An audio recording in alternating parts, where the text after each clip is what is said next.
So DeltaCat showing that I apparently need to take this mod off when I have tournaments. You forgot the Venti mod again. The Venti mod, unfortunate. So here we go. I didn't even pay attention to the round start, but I know this can be kind of scrambly. I mean, it's just one of those situations where Bridget really wants to do 2-3-6 and try to keep the bots from even coming out in the first place, and then Jacko, when they get on top of you, just get the safe jumps rolling and run their offense, it seems like. Calling the minions the bots. I mean, they do kind of look robotic. Are they sentient? I do not know. What, do you don't call them bots? What do you call them? I call them minions. Minions. Okay, well, I guess that's what they're referred to in the game, of course. I'm mostly just Despicable Me builds. Okay, it looks like we might have a little bit of chunk in the connection here. Yeah, if both players are willing to play it out, we'll keep it going. I know that there was some, they were talking about it beforehand. We'll see. Maybe we keep rolling after this game, or maybe we go ahead and, we'll figure it out. But right now, DeltaCat trying to fight that guy with these 2Ks in the corner. Ooh, looks like we got a little bit of a close slash going to 6H, catching Sand, getting this first round. Ooh, trying to do a little bit more of aggressive run-up round start right there. Sand catching it, though, and getting the fake cross-up and a little bit of damage here to go ahead and get DeltaCat forcing their burst, forcing their hands. Nice little JS approach right there off the roll. BRC to try to mix it up a little bit. Sand getting the fake cross-up this time. Actually going to be that same side after crossing over. Using our Wild Assault. Man, Sand's someone I haven't seen play a lot of Season 3, but still using Wild Assault to their advantage, which we love. Absolutely. Nice little Forever Elysian driver, close that out. Not doing any kind of route that'll take him to the wall, possibly give him a little bit of burst back. That counter hit 2S so close, hitting the S button's normal right there to go ahead and keep things going. 6B nice not connecting, Sand being able to get that JK, I believe it is, to go ahead and get Cat over here in the corner. You see they do fight out with this close slash 2H. Oh, the mix. Oh, confident. Rock the baby actually still got there, but yeah, PRC means they're not going to get the damage off it. I know that feeling, man. Like you want to go for the rock the baby, but you have too much respect for your opponent. You don't think they're going to get caught by it. But then you get the PRC and you're like, oh shit, it actually hit. Now I get nothing. Oh, that's the same classic. Pull the minion, BRC. Pull the minion in a situation where it's unsafe, and then just BRC in, make it safe again. Automatically drops the minion unless you get a nice little low pickup. Alright. Let's see, yeah, let's go ahead and check with the players right there and see if they want to keep playing that out or if they want to try to make a room or something like that, and we'll keep it going from there. But Sand taking that first game. Yeah, let's have a Sand host go and see if that's any better. If not, we may just steamroll through, but okay, that sounds good. Let's go ahead and do that.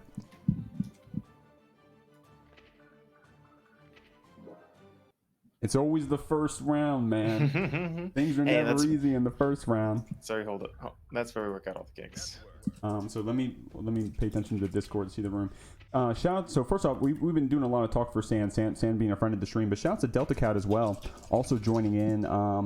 I don't remember how many Jeeklys ago at this point. It's been a while. It's been maybe 4 Jeeklys now at this point. Did they give us a room number? I think Sand's getting it up. They're getting it up. So I'm gonna pay attention to Discord. So yeah, so DeltaCat been in the Discord for I think like 4 or 5 tournaments now. They've been playing for a minute. So definitely mad respect to DeltaCat putting in the hours. I mean, they were playing a pretty good Bridget right there. I mean, we ended up taking a round. Sand definitely someone who has a lot of experience against Bridget and playing as Bridget. So.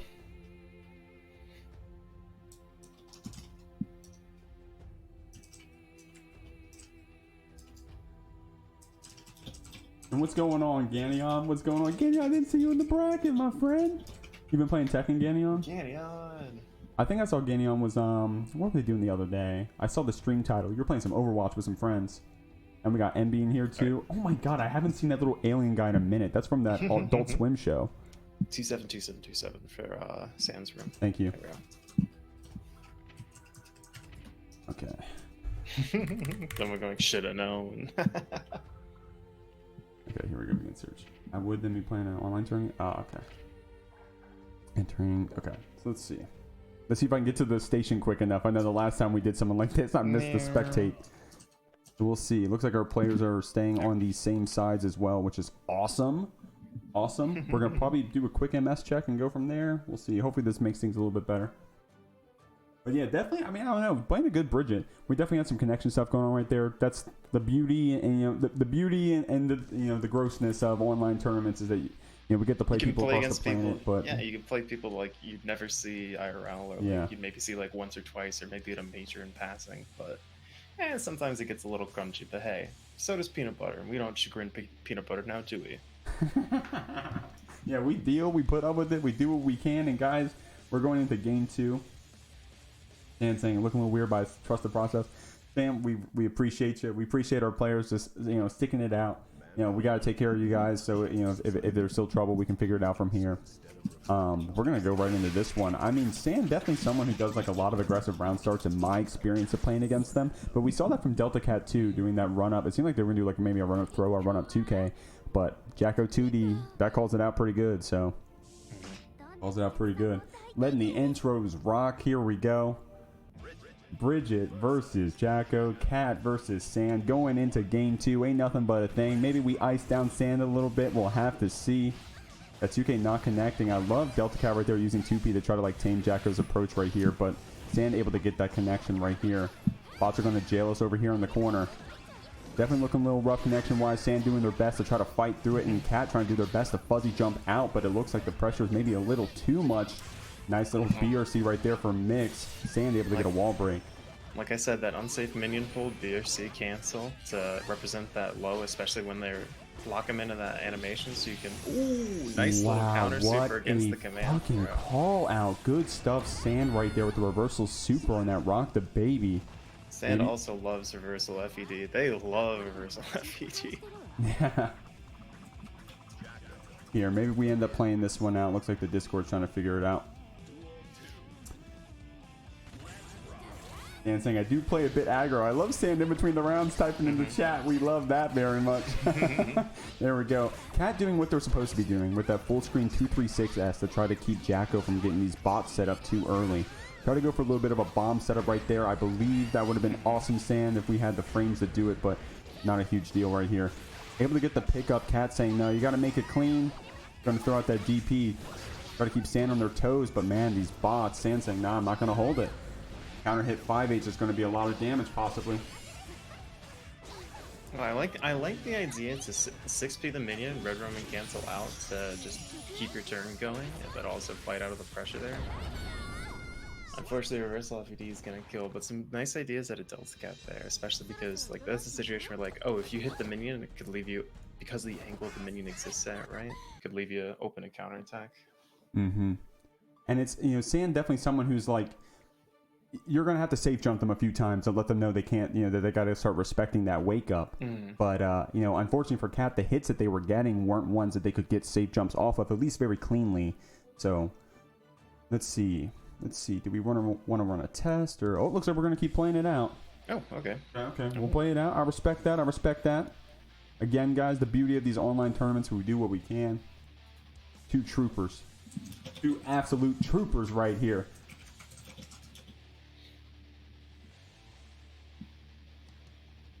That's the beauty of rollback netcode, man. There's one player I play with. His name is Juxtaposer. You guys probably know him. Top 5 Faust at worst, I think. Plays over in Israel. Now, we don't get good connections to play with each other, but we can play together, and that's awesome. You do what you can, but definitely been playing a lot of Tekken with European players recently. It's actually, I don't know, like, it's playable. It's not competitive, but you can play it. Tekken has actually like a massive scene in like the Middle East. It's some really cool stuff to see. There we go. Yeah, this music is kind of hype. I'm actually just now paying attention to it. This is some anime battle shit going into game 3 of Winners Round 1 right here. Sand up 2-0, of course. See what Cat can do about it. Gnarly nice little 2H combo right here started.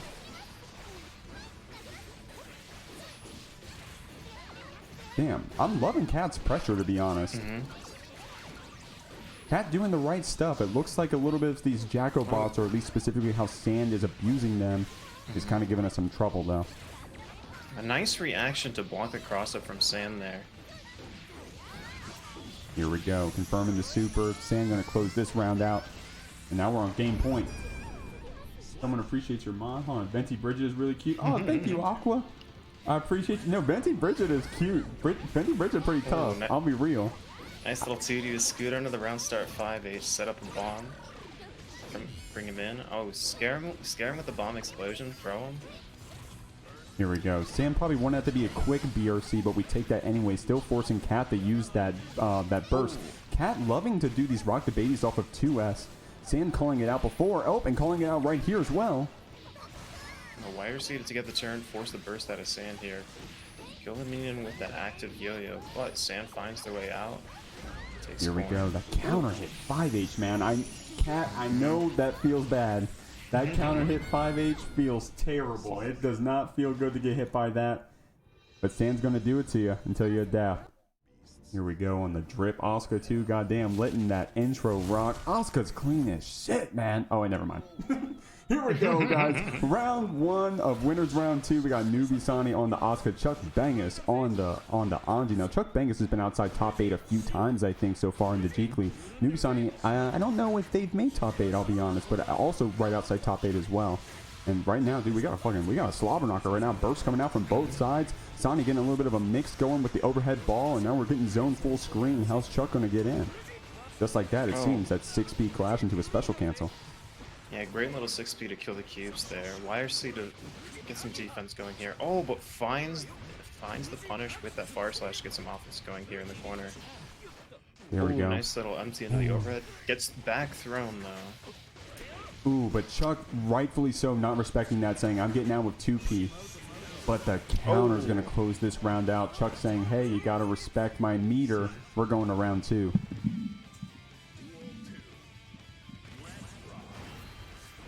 And here we go, using that spin even through the big ball. Normally, most characters have to hold that ball, but I guess Anji can see that Asuka has the card, and they say, hey, I'm going to round start spin. A little bit of RPS there. Rewards Chuck with getting Newbie in the corner, unless, of course, they jump out. Goes for the overhead, but it gets blocked. This time, we're grabbing the counter right there. Newbie already making these adaptations, rewarded with this positive bonus and wall break. All right, Chuck's going to have to make some adaptations, but of course they're only down, rather they're up around, so they have all the time in the world to figure it out. It's a NewbieSani's game to lose. Goddamn, that 5D was full screen. Apparently, Chuck getting Newbie over here in the corner with this overhead red RC. Cannot open up Newbie. This defense is amazing, forcing Chuck to use a gold burst as a little bit of disrespect, but the back throw again from NewbieSani right here. Chuck trying to fight back out, trying to get the game back under control. Of course, again, up around, so they can lose this one comfortably. It's going to be on them to bait this burst from NewbieSani, unless, of course, they hold on to it. We'll see a little bit of 2K stagger. Trying to get this open up. Dude, nice Newbie's defense. Oh, my God. Fantastic escape, and ambitious to hold the burst, but having it now, they're so happy to have it. Dude, Newbie's defense in that round was amazing, and here we go. That's like the third throw in 30 seconds from NewbieSani right here saying, yo, Chuck, you got to figure it out. Oh, probably could have went for a combo right there, but instead we took our cards. Definitely got some mix-up cards here, and there it was right there, and baited the burst. Jesus, NewbieSani, let's go. That's a clip closing out that game. God damn. Big cube, big book, big cube. Looks good. Oh, my Lord. Whoa, dude, I'm not trying to sound biased, but that was kind of clean. Good stuff, Newbie right there, but Chuck, of course, was up that round at the very beginning. I think Newbie just kind of locked in, so hold on, let me figure this out. Good stuff. That was a good round. That was a good game from both players right there. I mean, Newbie got the clip at the end, but that was definitely a good round from both players.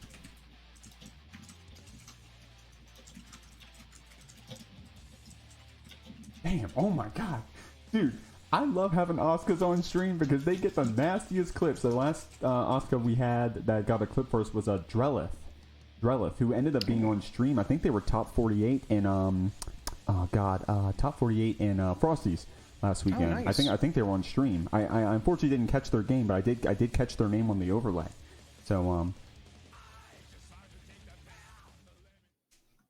here we go. Going into game 2 right now. Definitely a matchup you're probably not going to see much of. Definitely going to be, archived on YouTube right here. One of the only Asuka Anji matchups to learn from, possibly on the website. Newbie fighting it back out right here, trying to get Chuck tamed down after that nice round start that they had. But Newbie right here, using all of our cubes, using all of our mana, doing our best to try to zone out a little bit. Chuck, though, with the throw bait. Yeah, into test case 3, but finding 3 teleports as your first couple spells in there is pretty rough. He's got auto import going though. He's got half of Exodia. He's got 50 meter to set it up. But first he needs to make it through this Anji's offense. Finds a throw on the spin though, and that's a way to get it going. If that counter did connect, would it change sides? I don't think it would have changed sides. It likely would have gotten that first hit because it hits both sides. Oh, really? But yeah. It might have dropped after. That being said, this use of meter here is gonna be lethal. Ooh. Mana Shield helps with some of that damage, but it's not going to help with all of it. Yeah, but I said we need the Guilty Gear Stride Mythbusters on that play. Go ahead and see how that one would have panned out. Do you? I mean, how comfortable are you with Asuka? Can you say like what test case they comfortably want to be in, like maybe against Anji, or is it just as simple as like, hey, I want to be in test case? It's test case 3 for the almost mix-up. always it's turbo into test case 3 for the good shit. Oh, for the good shit, okay. Exodia, yeah. Okay. Oh, test case 3. Oh, the chat answering me right now. Test case 3 is universal. Oh, Abhorrent must be the. We got Abhorrent Messenger in the chat. Must be the Asuka Pro coming out here watching Newbie get this 2D off the big cube. We're closing it out, man. We're on the last round already. Chuck and Newbie are slaughtering it out right now. This has been an awesome set so far in the first Romeo game too. Yeah, we're seeing a lot of that 6B into Fujin to both kill cube and then move in with space. I'm almost curious to see if Chunk might be better served off by 5P in certain situations. Ooh, a fantastic co-anti-air though. There we go. My God, dude, Newbie's defense is so good. Of course, that overhead, it is, quote, reactable, but it's definitely hard as hell to block. But the mana broken Newbie's on the back foot now. Contest it's Chuck's the game first to lose. A nice contest on the first empty Fujin, though. Burst on the board for Bengis. Oh, but the deflect shield's gonna get baited by throw. Oh, the 2P. Guard crush. Oh, the 2P beats the book. Yeah, Chuck. I mean, Newbie not showing Chuck enough respect, I guess, in that regard. You know, Chuck didn't have the meter anymore for deflect shield, didn't have the meter anymore for wake up parry. So it really was just, hey, just meaty at that point. Newbie going for the overhead. Chuck saying, I'm not going to hold that. Matches out with 2P, gets a game.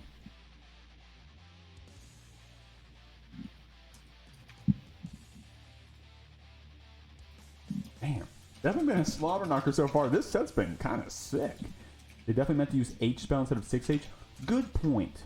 I didn't check what H spell they had up Horn. Did you remember? I guess you can clip and go back and see if you didn't remember. But you know what? That's a good point. I didn't, because input for after transport. Ah, okay. I can totally see that then. Sometimes characters do some weird stuff and I'm like, I don't know what Soul's inputs are, but I don't think he meant the grab right there. So, Yellow Metron. Okay. So Newbie going for the right play then to go for that meaty, but a little bit of an input error. You can't do that against Chuck, apparently. They're going to go ahead and take a game for it. Oh, sets up his spacing, teleports back, gets the arpeggio rolling. Spins to that first cube, but that second one finds... Oh. A lot of damage coming out for Newbie right now. Of course, both of our players have a lot of meter, and Chuck is going to try to turn this into their round if they can. It's going to be a bit of a comeback. The missed meaty on the overhead also means that the parry doesn't do anything, so a lot of meter spent right there from Chuck, but nothing really seemingly happening. Newbie able to fight back with these spells, though, closes out that round after getting a lead at the very beginning. Yeah, possibly a button there from Bengis caught out. And here we go, a little bit of a pickup. I love that combo. Far/Q, Far/Q.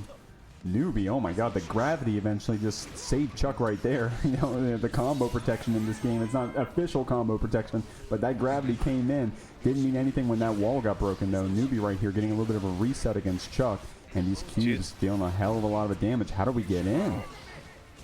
Finds the burst, a little low on mana. This could ship out though. Might have to sacrifice a little meter to get through. Oh, the 2D finding the follow-up on spin though. Yeah, definitely. I mean, definitely a good call from Newbie right there. I don't know the exact start with that 2D, but I know it is full screen. So, you know, able to throw a cube full screen. We spin through it correctly so, but then we got to hold that 2D. Newbie taking another game. Is going to see if they can't close it out. I almost wonder if Fish would have reached there, or if possibly there's some value in taking that risk there just to be able to punish any kind of preemptive punish to spinning through the cube. And, you know, of course, that's like a hindsight thing. It's like, well, you know, when you're at a pixel like that, it's kind of hard to, like, make all those quick decisions. There's a lot to think about. Exactly. Worry about not getting chipped. What spells does he have? How much meters he got to keep himself safe? You know, good point, especially against Asuka. Yeah, it's also very possibly cubes, 2D, PRC's back so the projectile gets active. That's one of the really nice things about having a projectile, about projectile normals, right? Is you're able to just throw it out, PRC, keep yourself safe, but still have it active. So real quick, while you wait, gave me the follow. Thank you very much. Said no O2 Jeeking for me, at least 1-2. We take those. We take those. Good shit while you wait. Appreciate the follow and good shit tonight. Thank you for coming out. You came, I mean, you may be out of the tournament now, but at least you get some time to watch Newbie and Chuck slaughter it out. This set has been awesome so far, man. I've been loving this set. And here we go, spinning through that overhead. Chuck trying to get this offense started, but Newbie, of course, showing that they have amazing defense in this entire set so far. Spinning through the cube, using the fish to go ahead and destroy it as well. I love that use of 6P special cancel from Chuck to try to get in however they can, but Newbie just getting the right cards, it seems, forcing Chuck to burst. You're just hitting a little too low, yeah. Oh, hits him with the cross-up. Oh, possibly. Oh, the PRC to keep it safe. Did I see Chuck do another parry? The animation got a little weird there for me, but... yeah, it's sort of that step through of the super. Unfortunately, it didn't quite reach. Okay. But just like we were saying, right, that's one of the really strong things about projectile PRC in this game, is that not only does it allow you to hit confirm, but it also allows you to just make sure you're safe. You know, we were... Some of these... Oh, go ahead. Yeah, some of these 6Ps and fusions just a little bit too far, so almost wondering if, like I mentioned, 5P to have that disjoint, this Mana Shield Break's going to do a ton of damage, though. Yeah, right here, Chuck getting a lot of damage. Going for the PRC, too, for the optimal. Does that kill? Oh, my lord! Manaless Asuka, and he can't burst the whole time because the super's rolling. Wow, oh my god, we got 2 clips coming from this set. Apparently, Chuck said, hold on, I got one too, ain't no worries. Ooh, but this counter hit 6H right here is going to be getting Chuck backed up here in the corner. Newbie blocking out that blue Fujin, crossing up right here. Oh my god, the gold burst not far enough. We're going to have to hold these cubes. And that might have been an attempt by Bengis there to just block that first hit and then just blue burst out of the pressure, but unfortunately got gold burst because he hadn't quite under hit stun yet. Oh, that might be the counter hits. Bursted out. He's got meter 4. Big Cube. Oh, going for another one right here. Big Cube 2, the sequel. Big Cube 2, Electric Boogaloo. Unfortunately, the Fujin full screen load just not fast enough. But here, let's talk about these players we got on the screen right now. We got Tzar with the, what is that, the color 8 Goldlewis. Lightice coming in with the default chip. We're the main character out here. Of course, spending that burst already, but the whiff grab is going to get Lightice quite a bit of damage and a wall break as well. The route we chose didn't let us spend any meter or wild assault, but of course we have it right now. Tzar fighting back though, getting this 2K2D off of that jumping, getting Lightice a little bit of mixed up. Seeing that burst with our RC, Tzar going to try to close this one out with 2S Bahina.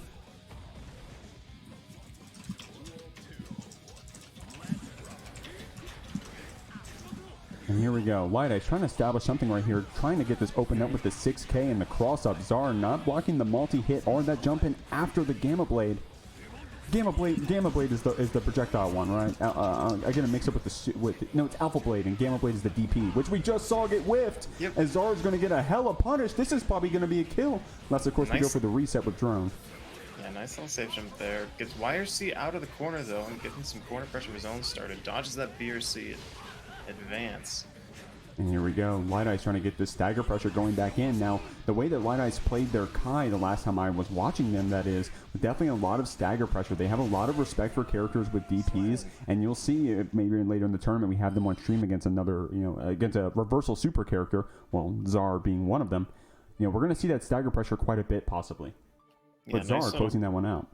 Yeah, nice little cross up off a meaty drone. Hit him with the overhead. Make him think about it. The jailhouse rock. What's going on? What's going on, Frog? What's going on? Jailhouse rock. The jailhouse rock Goldlewis.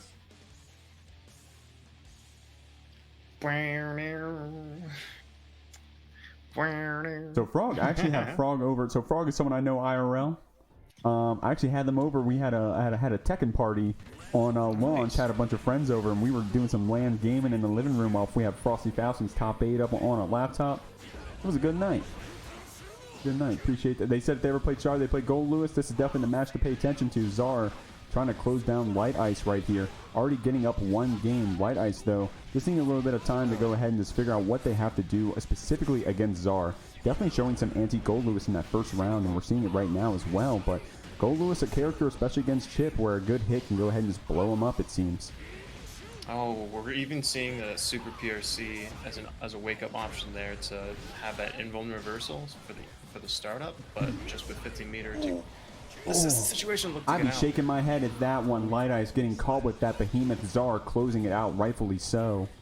Yeah, Tzar looking for some bursts here. He's definitely looking to rob Lightice's burst a little early in some of these matches. He's absolutely okay with just resetting back to his Oki, if it means the possibility of getting a burst out. But the chip damage is coming out of meter. Yeah, exactly. I was about to say that. It was, you know, Lightice was getting low on tension, and Tzar did the quick PRC second behemoth. Oh man, that's checkmate, man. That's checkmate. Tzar closing that one out. Yeah, Lightice definitely. I mean, like they're showing like what they should be doing, right? Doing like the whiff punishes against these slow moves from Goldlewis. Goldlewis, a character who can cover the whole screen with specials, but you know, a lot of recovery. So Lightice able to try to take advantage of that, but we got caught with that one behemoth, that one anti-air behemoth, and it seemed like downhill from there. Yeah, Tzar also really doing well to be able to use his resources to find those kills when he needs them. And here we go. Respect the Lightice staying on the chip, believes in the chip. Maybe I got it mixed up. Maybe Kai was the secondary. Chipp is the main. We'll have to see. Definitely got some belief in the matchup right here. But Tzar saying, hey, you gotta make some adaptations or else I'm gonna make you keep spending your burst this way. Oh, yeah, nice. Try to go for that whiff punish right there, but we're just getting caught by these very active behemoths.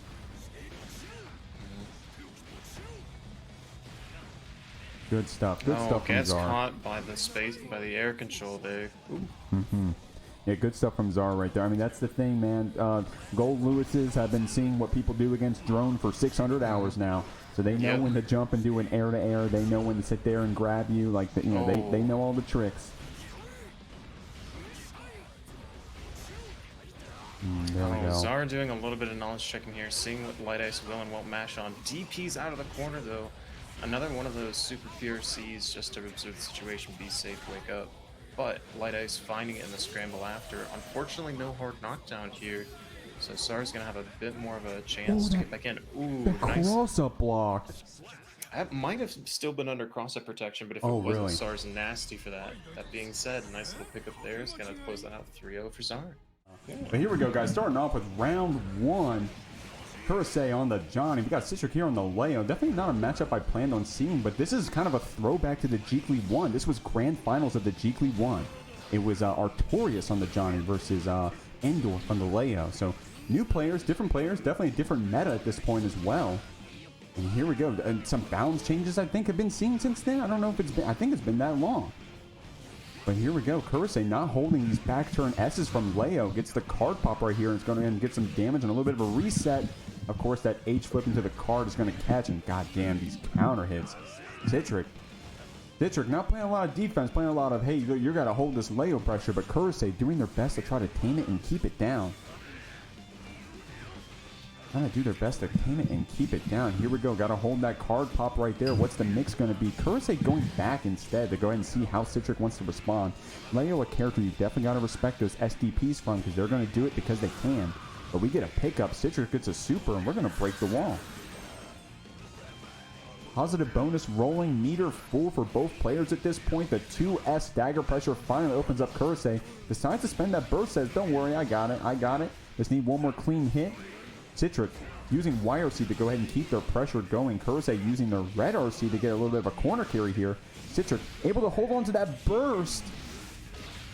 But MjKurase getting a straight hit with that instant overhead mistfinder into the super. This hard knockdown. Citric has to hold this. We do have the burst, of course.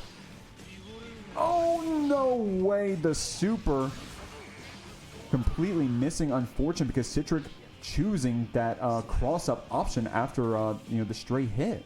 Able to close that one out with the JP, it seemed like. We're even in rounds now, even after all those resources spent by MjKurase. And here we go. Citric having to hold this. MjKurase getting the throw. The nice little mix-up. Definitely like seeing that from the Johnnies. The DP getting called out by the card. Super on the back turn. MjKurase saying, hey, look, I also have a reversal. It may cost me 50 meter, but I got it. Ooh, the delayed jump in JK right there, catching Citric, forcing them to SDP Red RC, getting a little bit of a combo going, but of course, Kurase saying, I'm not going to hold that. 2P comes out. Got some slash normals coming out. Kurase closing it out, getting that first game. Get ready to hit a button that says fail to rematch. Let me make sure make sure you're still spectating, anchored. Okay, we're all good. Everyone's spectating, we're all good. And then Kurase got that first game, good stuff. But I mean, Citric made him work for it, man. That was looking kind of close for a second. Well, I mean, it was close the whole time, not even for a second. Absolutely.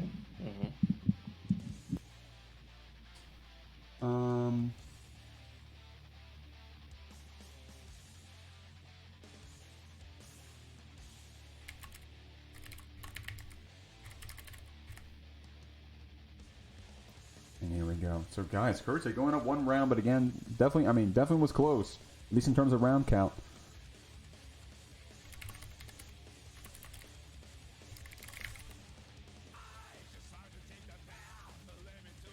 Here we go. I bet you never heard this song this long before.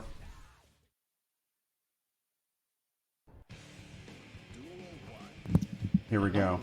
I'll try my best to go ahead and keep the spectating going, guys. Having a little bit of some technical issues with the spectating, but I luckily was able to see it on my side. And right here, we're able to see Citric with these stagger 2S's finally getting an HDP right there, though. I think actually maybe, yeah, that was an HDP. But baiting that burst, oh my gosh. The back turn combo right here. We're mixing up Kurase and no burst to keep us safe. Of course, we do have the meter for reversal, possibly if they decide to use it. Decides to hold it for the mix, however. DP going through the mist finder, but Kurase able to recover and get some damage. Decides to go for the full screen super to go ahead and close that damage out. Here we go, the counter hit. Citric deciding to burst, saying, hey, it's my round. I just need a clean hit. But that BRC back from Kurase putting Citric in the slowdown as well. The card picks up. The scaling's going to be too much to kill. But we just need one more clean hit, it seems. Mistfinder will do it if we can get the hit. But Citric just needs to get in and get one hit of their own. PRC off of the flip. Kurase closing out that round. And here we go, having to hold these projectiles right here. Kurase doing, I think, a good job of representing like what Mistfinder should do in this matchup against Leo. Trying to keep them tame at a space where we're not going to be caught by that 5k, 6k HDP confirm, but we're able to still Mistfinder them out, fight their projectiles as well, keep them tame, make them the one to approach us so that we can get a nice little clean counter hit or use our RC to mix them up. I like how Kurase is playing it, but Citric, of course, on the aggro right here, using their Wild Assault to get a little bit of a back turn. Kurase not holding it, saying, hey man, I'm repeating myself, but I do have a reversal of my own. I swear I do. It just cost me 50 meter to do it. The projectiles coming out from Citric right here were cornered. But Kurase on a pixel, it seems this Red RC should be able to do it. But Leo, surprisingly a character with not a lot of damage, having to go for the reset and the throw instead. A character with not a lot of damage, but definitely a lot of hits and a lot of aggro. Evened up in rounds again, a flashback to that first game, it seems. Citric definitely making a name for themselves. I apologize, I haven't heard of their Leo before, but they're kind of killing it right now. Not holding this pressure from Kurase, playing the matchup pretty well, I seems. You know, going through this little bit of a throw reset, cancels their stance into 2S, getting Kurase on a little bit of a wall bounce combo, and the Wild Assault gets the hard knockdown. Citric, what's the mix going to be? So much respect for Kurase's Wake Up Super, and that's the mileage it gets you, right? Kurase doing reversal super 2 times so far in these 2 games makes it to where even when Citric gets the hard knockdown, we'll walk up and block. That's a lot of respect for Kurase's Wake Up Super that they were able to establish, and it's paying off. But of course, Citric trying to bait that burst. No, how tragic, but they do have a shot if we don't bait this burst. Never mind. Perfect routing, gets the wall splat at the right time. Citric gets the burst at the exact moment it is too late. Kurase going up 2-0. Let me make sure I get back to the room so I can spectate. Definitely have a little bit of trouble spectating here, guys. But ain't nothing but a thing. Definitely having some issues. But it looks like we're able to see what, we're able to see everything right now so far. By the way, MJ613, thank you for the follow. That was 21 minutes ago. But thank you. I'm sorry. If you're still here, thank you very much. Anchor, are you still here, just muted, or? Yeah, I'm still here. It Okay. keeps whenever I load into the match, it kicks me out. So I'm I'm able to see it on like the stream. But, Okay. Anything I'd say, feel a minute behind. I hear you. I apologize for that. I can probably. It's all good. I don't think. Don't worry about it. Okay, so we'll close this one out. I'll do my best to you're close holding it this down. one out, guys. Here we go, going into game 3 of Kurase versus Citric. Now, I'm saying closing it out, but Citric could easily take this back with the way that they've been playing, of course, unless, of course, Kurase locks in. Stealing away that burst right there with the Wild Salt wall break. Citric right here with a nice little double back turn to try to mix up Kurase. And man, and that's the problem with spending your Wild Assault for pressure against a character like Leo, is that they get this next clean hit, and they start mixing you up, and now you don't have the answer to get out. YRC only works if you block. Citric gets a pickup. Oh, the same side, a little bit of a fake cross-up right there, catches Kurase, so we're whittling them down. Citric with the HP lead, but Kurase with the resources, forcing Citric to burst right there, and we do get a pickup. Definitely going to be some damage, but not enough to break the... I'm sorry. Excuse me. Damage to break the wall, not enough to kill. Oh, that full screen DP, I feel that one. Kurase probably like, what are you doing? Citric doing it again. Kurase saying, hold on, all right, I'll just close that. Here we go. Going into round 2. Match point for Kurase. See if they can't close it out. That instant jump JK right there. Citric using their Wild Assault right here, staggering this 2S as well. Trying to open up Kurase, but definitely has a lot of great defense habits. That DP, man. Definitely a little bold right there. Kurase with the wrist crank. Citric just saying, if I get one hit, that's all I'm going to need. Kurase with the patience, though. Takes the corner back. Gets the super wall break. Hard knockdown. Is Citric going to hold it? We definitely have the resources. That instant overhead misfiner is gnarly. Nice DP from Citric. Doesn't hold this. Does not take it lying down. Trying to fight back. Nice defense against Kurase's little bit of mix right there. Trying to open them up. These DPs coming out like crazy with no meter to back them up. Using our burst right here. Citric closing it in on Kurase. But wow, the adaptation. Citric going for that double back turn in a previous round right there. Kurase mashing 2P out. The counter gives enough time for Kurase to react with the PRC, but then we got the RC of our own. Citric gets a little bit of a throw bait. Now we're on one hit for each player. Kurase just needs an instant overhead misfiner. Citric doesn't give enough time for it. That 5H connects. We're going to round 3. Damn, going to the last round in every game. Definitely been quite the set so far. Oh, that 2S whiffing right there, but Citric still able to get in. Kurase giving a little too much respect to that pressure, but you got to give him credit because this great defense that they have against this Leo has been what's keeping them in the game, ahead in the game, that is. Nice little combo right there, good damage. Not holding that one, however, though. Doesn't even need the 6P, just goes for the 5P. Optimal damage. Kurase with the wall break, super. Now, I think we're going in this with Citric having burst? Yeah. Resources are even for both players. Of course, we have the positive bonus from Kurase, and Citric is basically on a pixel. One more hit's going to do it, but we do have this burst debate. It does connect. Citric going for the Hail Mary super right here, saying, hey, do you have the knowledge check? Kurase saying, I got 5D, hold this. Closing that one out, 3-0. But damn, no memes, 3-0, but that one was close. God damn. All you got to do is follow some names that you probably already know in the FGC scene, and they go ahead and contribute via Matcherino. So, go ahead and do that if you guys don't mind. But let's go ahead and talk about this game. Brian already forcing Mike to burst right off the rip. Oh, that little bit of a nice throw throw bait right bait. there. Oh, unfortunately, just a little too plus off the JD there to find the throw there. He was blocking, but finds the whiff punish. Able to fight that Eddie. Mike, definitely a veteran of the game so far. Probably been, I mean, I don't know. I'm assuming by how well they play and how much I see them play, they've probably been playing this game since launch, right? So they definitely have probably a good amount of Zato experience. Season 3 or not, they know how to fight against Eddie so far, it seems. And here we go. Brian getting caught with that banner revolver, but Mike not necessarily capitalizing. Here we go. That's 6H, I think that is, right? Able to Yeah, PRC that's to keep it 6H safe. PRC there. Oh, nice little throw tug there from Tasker. Oh, wow. There we go. Catches with the 2S, gets him put in the blender. Let's see if Mike decides to burst post-wall break. They'll probably get one chance to do it. Unless, of course, if they just win. Oh, my God. Mike did spend it. Nice little throw break. Yeah, having the hard knockdown but no Eddie gauge makes it a little tough to navigate that, right? Because you really want Eddie to get your offense started, but off the resources from positive bonus, able to find it, clean it up. Here we go, that jump in JP right there from Brian. That JP from Zato is pretty gnarly, keeping characters tame. Goes for a 2S, but Mike gets with a far/counter hit. Nice throw bait as well. Going to be a decent amount of damage after this reset if we can get another hit, unless, of course, Brian can fight their way back out. About to have the meter for burst. We'll have to see if they spend it, but that risk gauge is getting cranked up right now with these far slashes. Wow, Gunflame checking both Frog and Brian at the same time. That jump JH, pretty gnarly.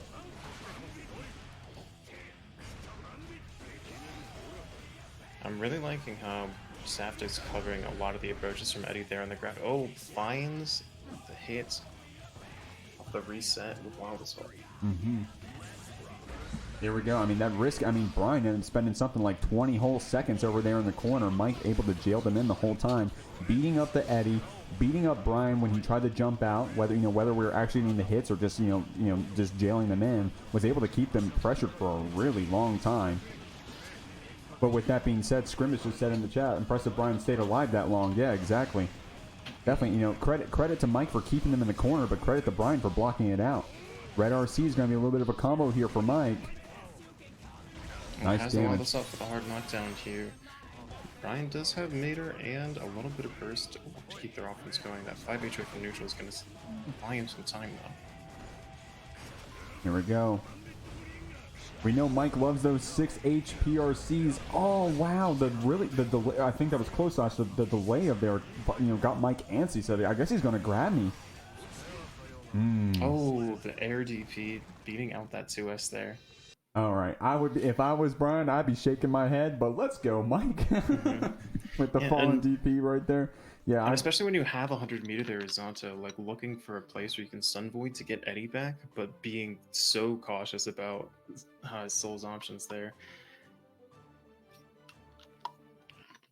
Yeah, definitely. I mean, that was a long ass round. That was a good round so far. I mean, if all the games go like that, we're gonna be here a minute.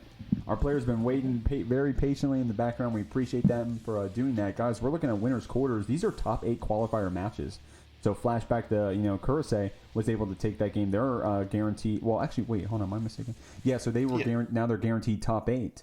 Of course, there's a losers one for everyone here, but that's what Mike and Brian are fighting for right here.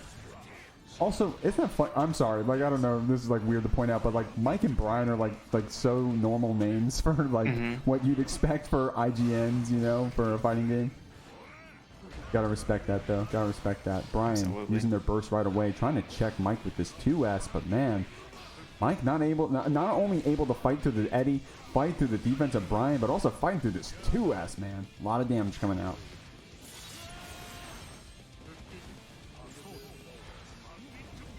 BRC forward sees the 2S, gets past it. Oh, the 5k hit hurt box maybe a little too tall there to check Eddie actually. He's gonna get the wall break, but no Eddie gauge means there's a little bit of a tense situation for him to navigate here. Against Soul's 50 meter, but that first hit, unfortunately no wall break. He's got burst and meter, but he blocks the YRC, finds a punish with the 5H. Now, I played a first attempt against Brian last week, and I think that man baited something like 12 of my YRCs. He does not get YRC'd on, and, I guess that's the Zato good habit, right? You want to spend that YRC, kill the Eddie, get the hell out of the corner, kill 2 birds with 1 stone. Brian saying, hey, I'm going to take advantage of you wanting to do that, block it out, and steal some rounds. Oh, kills Eddie the second he gets back. Looks for the burst because he's got extra meter to do so.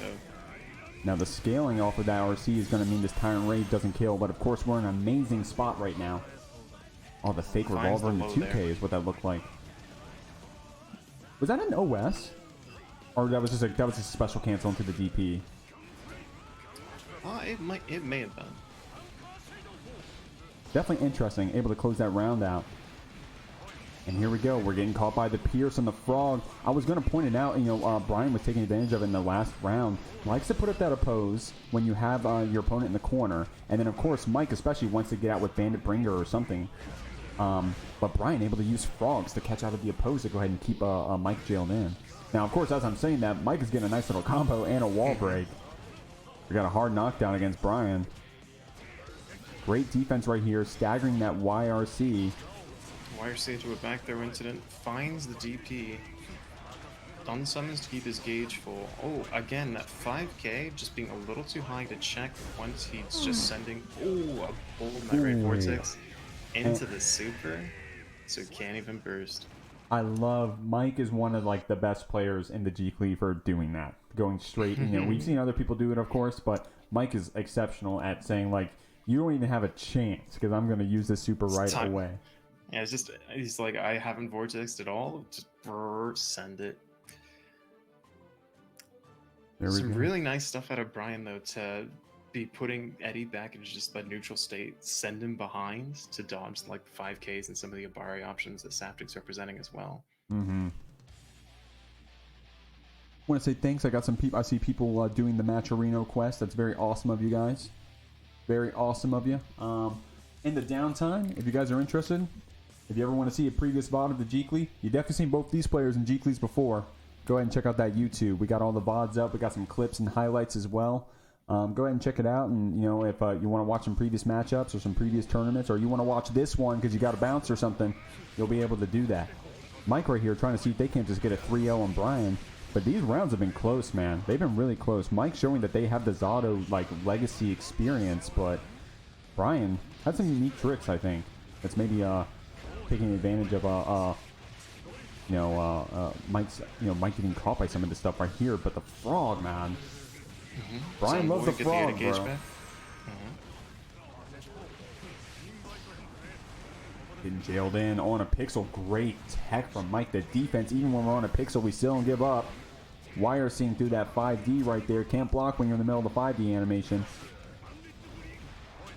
Just on a pixel for Saftig here. Oh, and like I said, maybe just a little over-reliant on 5K is the Abari option there. Here we go. Pierce Frog. I like that because it's trying to catch for backdash almost, or maybe, you know, specifically from Soul. Probably like Vortex or something, or, you know, any of those approach options that Mike would try to want to go for post-Pierce. But here we go. Being patient. Getting that counter hit. Now we're back to neutral. And the meter is basically even for both our players as well. Of course, we're getting that risk cranked, on Brian's side, but Mike getting caught by Brian fighting out here. That meter being even. Surely did not want that grab. I'm forgetting on Soul's inputs, but definitely did not want that to be the grab. Still was able to force Brian to spend that burst, though. PRC coming out nice. Throw back into the corner. Safe jump here. I also thought it was a safe jump. Maybe press something a little early, or was caught on landing recovery. Mike saying, hey, I'm going to DP this frog, probably. But whiffing. Brian not able to capitalize that recovery a little too high. Nice throw right here. Do has to try to jail in. The frog catches the fuzzy jump. That frog is so good at catching fuzzy options, forcing Mike to burst, but we got a nice little... Oh, of course you wanted that 5K to connect again. I love these throw baits from Mike. Look at these throw baits. Oh my god, he's throw baited 3 times. Brian with the super patience, though, not holding it. Banner Revolver Red RC is going to be a lot of damage. Oh, this kills. This kills, right? Hold on. Just shy of it. But that being said, Taska's got a burst. He's got 15 meter to play around with, and he's almost got Eddie back. No nice. Way. That's break nasty. The wall. That's what that move is called, right? Into the command throw. Break the wall, PRC command throw. Baits the wake of super. Oh my god. No way the frog fear. caught. Hits him with the frog. Good stuff, Brian. Able to use that little bit of a mix-up with the red RC. We just need one more hit. Still on a pixel, no Eddie. Oh, but finds the backdash with close slash. Brian said, hold on. You ain't winning that easy, bro. Hold on. Good stuff. Brian coming back and closing that one out. Oh, real quick, I saw that Becky, if you're still here, I want to say hi, Becky. That's my sister. Hi, sibling Jeekly. Hello. That popping off, by the way.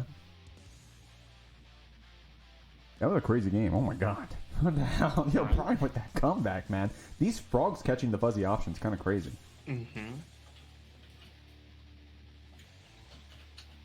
So here, I mean, I don't know. Maybe Brian gets the momentum from here and has worn down Mike enough.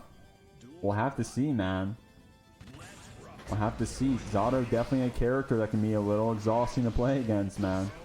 I'll speak for myself. Those long sets against Brian, man, I was getting tired after 4 games. I'm like, all right, man, I can't keep. Can't keep playing this Fantastic RPS, little but here we throw go. bait there. Gets the corner off it. Get overhead JD. Gets the unsummoned 2 there before the hard knockdown with Wild Assault. So having Eddie here means he gets so much more off his own offense.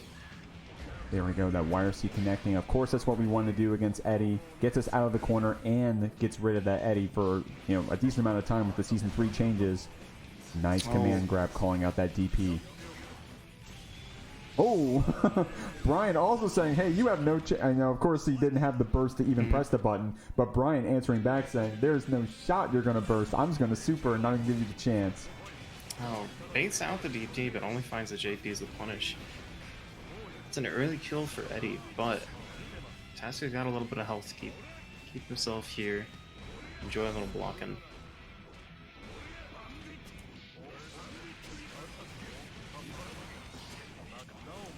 Saftig looking for a little bit of a burst bait there, but Tasker finds an opportunity to get out with it just after.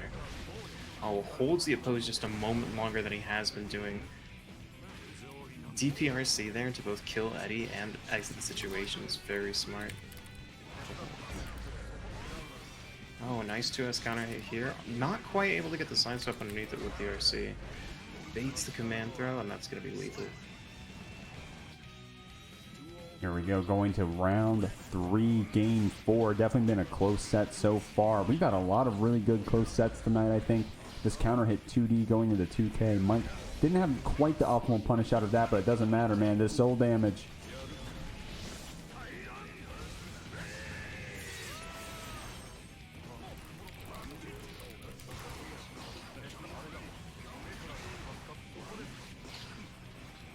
Here we go, 2S is coming out, able to catch that air stall with Bandit Revolver. Mike getting Brian to the corner, forcing this wire C, but nice little tech throw. The delayed tech, that is, I guess it had to have been. Or maybe a hard call out knowing that Brian was going to try to cheese that back throw. 5D coming out, red RC. Mike getting thrown himself. Trying to get this pressure started. Oh my lord, just throwing back and forth it seems. Mike closing that game out. Ooh, and there was even more behind that. There was an HVV coming. I see you guys doing the quests over here in the match arena. Thank you very much for doing that. We're starting this round off right here. Dany with the stun edges, but MjKurase with a projectile of their own. Dany with the stun dipper though after getting out of the corner. Just blocks coming out as well. Definitely, you know, the momentum going back and forth so quick so far. This is why we love Strive, man. This is why we love Strive. That burst connecting right here, but Dany able to get another hit. This 2H is trying to get a little bit of a frame trap going, but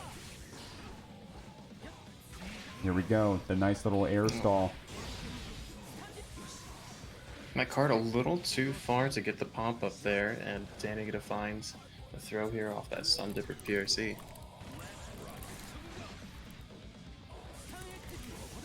Stun edge is coming out. Dany trying to keep MjKurase tame, but the misfinders are too quick. This bar slash connects, and the Wild Assault combo is going to carry MjKurase all the way over to the other side of the screen.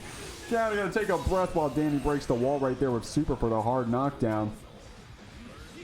Here we go, getting our burst meter back just in time. MjKurase, of course, down around, but the tension is high. Literally the meter in the game. Air stalling again, showing us that they're willing to represent that in the first round. The BRC slowdown, trying to open up Dany in some way. 100 meter coming out. Dany definitely tricky with that 100 meter. We've seen it before. And here we go. Stun Dipper PRC. Stun Dipper is all of a sudden safe and a combo tool. When you get that 50 meter, try to use that 6K to get through, and I respect it, man.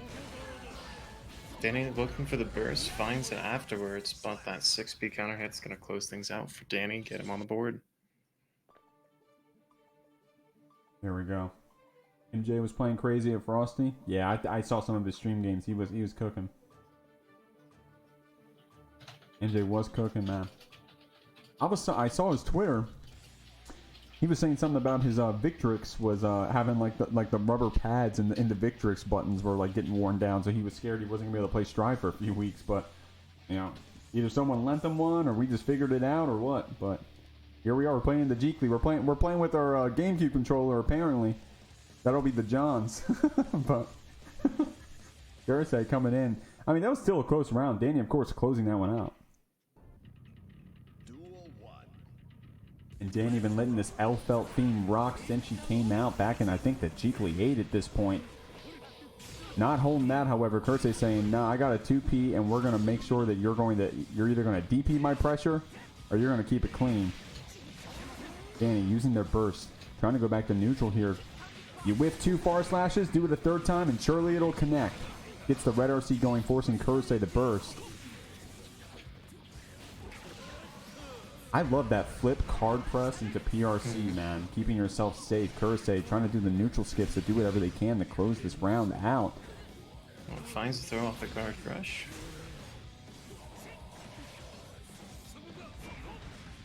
Dust blocks coming out. MjKurase with the defense, but Dany with these dire clats. 5D is going to be the mix.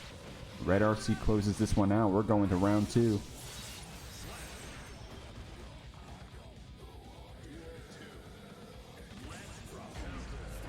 Here we go. Counter hit and the stun dipper. No meter to turn to a combo, but we'll take the damage. Ain't crying about that one. Wow, seen a lot of that super deep card toss from MjKurase. Yeah, gets the card toss there, but Dany challenges afterwards. Finds himself the reward. That K normal pressure coming out from Dany is getting MjKurase jailed in here. Hard flip PRC. We're going to combo of our own, but of course we're on a pixel. This is Dany's game to lose. I think that was 100 meter. Yeah, so even if somehow this didn't connect, we were able to keep it safe. Dany able to cheese that one out. Can I call it cheese? Nah, we earned that one. Nah, not quite cheese. If your opponent's got 100 meters, sometimes you really got to respect the option. I do like the idea for MjKurase to try and get like that, the card established, then jump up for the finer to possibly be out of range of like a DP, but the answer is RTL. Looks like it finds it. It's one of the trickier things I think about playing Johnny is like knowing exactly where the cards are and like what you can and can't bait with like certain setups. Now, like, think of someone like Testament, you know, once the stain is applied, it's, you know, you don't need to think of where it is. It's just on your opponent. But Johnny, they have to put the landmines and then play around them. It's interesting. MjKurase definitely doing that. In these games and the previous games that they've been showing, you know, definitely been interesting with their card pressure. Dany not holding it, however. DP in the throw. Try to go for a throw bait right there, but MjKurase with the name of the move. Ensenga, yep. Thank you. Nice little pickup off this card pop. Oh, dodges the card pop in the corner, but gets caught out later. It's gonna be a round for MjKurase. MjKurase saying, hey, I'm locking in, hold on 1 second, but then as soon as I start complimenting him, we get the counter hit with the far slash. That's Kai for you, though. Burst coming out. Just missing our mist finder, but able to get this jump in pressure. Dany's so good with these DPs, man. Like, definitely like the opposite of a gorilla when it comes to these DPs. Very tactical. It makes it to where when you start trying to pressure him, it's like, man, when is it my turn? How do I stagger? When can I meaty? When can I enforce the fact that I'm winning neutral right now? It feels like even when you're winning neutral, you're losing it. Yeah, especially when he has 50 meter, having to respect the options of both DP and stun dipper. Even though he can't really buffer both at the same time, but having both those rattled in your head adds to your own mental stack on offense. That being said, positive bonus for MjKurase here is going to get a chance to build some burst back up, but this 6K gets caught out here in neutral. Yeah, nice little tech throw as well from Dany right here, getting this next hit into a red RC. Going to get a wall break and a positive bonus looping with MjKurase with 100 meter and about to get our burst as well. But the 2K reversal, I wonder what option we were going for right there. Able to YRC to keep Dany over here in the corner. BRC card is true, I guess, with that slowdown. I guess that's awesome. Was that close slash, dash, cancel, BRC? That's awesome. Nice setup right there. And the safe jump as well, but Dany baiting that deflect shield is going to be able to get this damage and possibly close it out. Unless, of course, it doesn't wall splat. The one time 6H doesn't pick up for Kai. Yeah, the one time it didn't pick up, but of course we can rely on the old trusty stun dipper.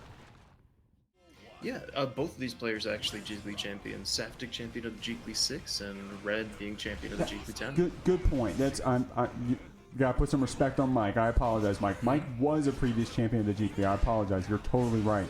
So both these guys tied for Jeekly championships at that point then. Red not holding this pressure, gets the throw. I think, was that Vortex? Awesome throw then. White Wild Assault keeps Mike jailed in here. Gets a little bit of OTG off that 2K. Mike fighting back with the Fafnirs to throw PRC, keeps it safe. Red with the deep jump in gets 6P'd right there. Mike using Gunflame to juggle, keeping Red over here in the corner. Of course, we got a lot of meter from Red. Let's see if they decide to use some kind of PRC option or super. Now that we've got 100 meter, this is going to be a combo. Surely this kills. In quite the fashion as well. Genuine American steel comes for us all. Genuine American steel. I love it.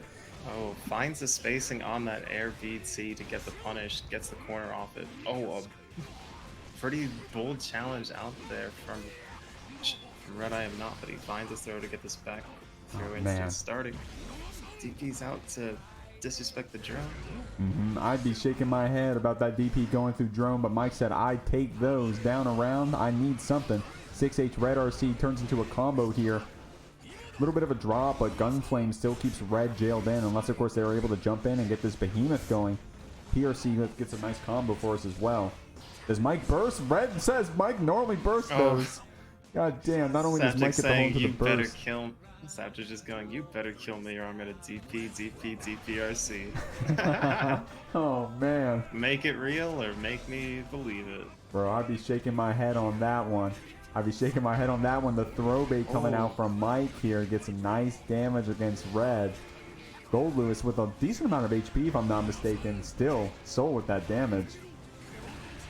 Oh, the DP clashes. This time the drone does connect after that post DP. Mike getting beat up a little bit with these behemoths. Of course, 100 meter. How are we going to spend it? Don't die with 100 meter. Tyrant Raid comes out. Super, wait for the drone to pass by, but catches the startup of Tyrant Rave there with the back of the drone. I'd like the idea to get the invuln frames and wait for the, have the drone pass through you, but it looks like the drone hit just before, possibly super PRC drift forward would have gotten him out of there, but then he wouldn't have had the super to fight through it. Some interesting ideas though there. Yeah, I think if I had to sum up that game for both of our players, I think they were both permanently shaking their heads. I don't think many things went to plan for either of those players right there. Not in a disrespectful way, just quite the scrambly game, And that's what it's going to be like against Soul sometimes.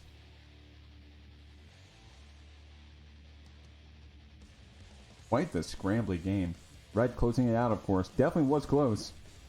Mike almost stealing it back after holding on to that BRC that Red was trying to bait. Ended up, I think it was a jump JP that eventually connected.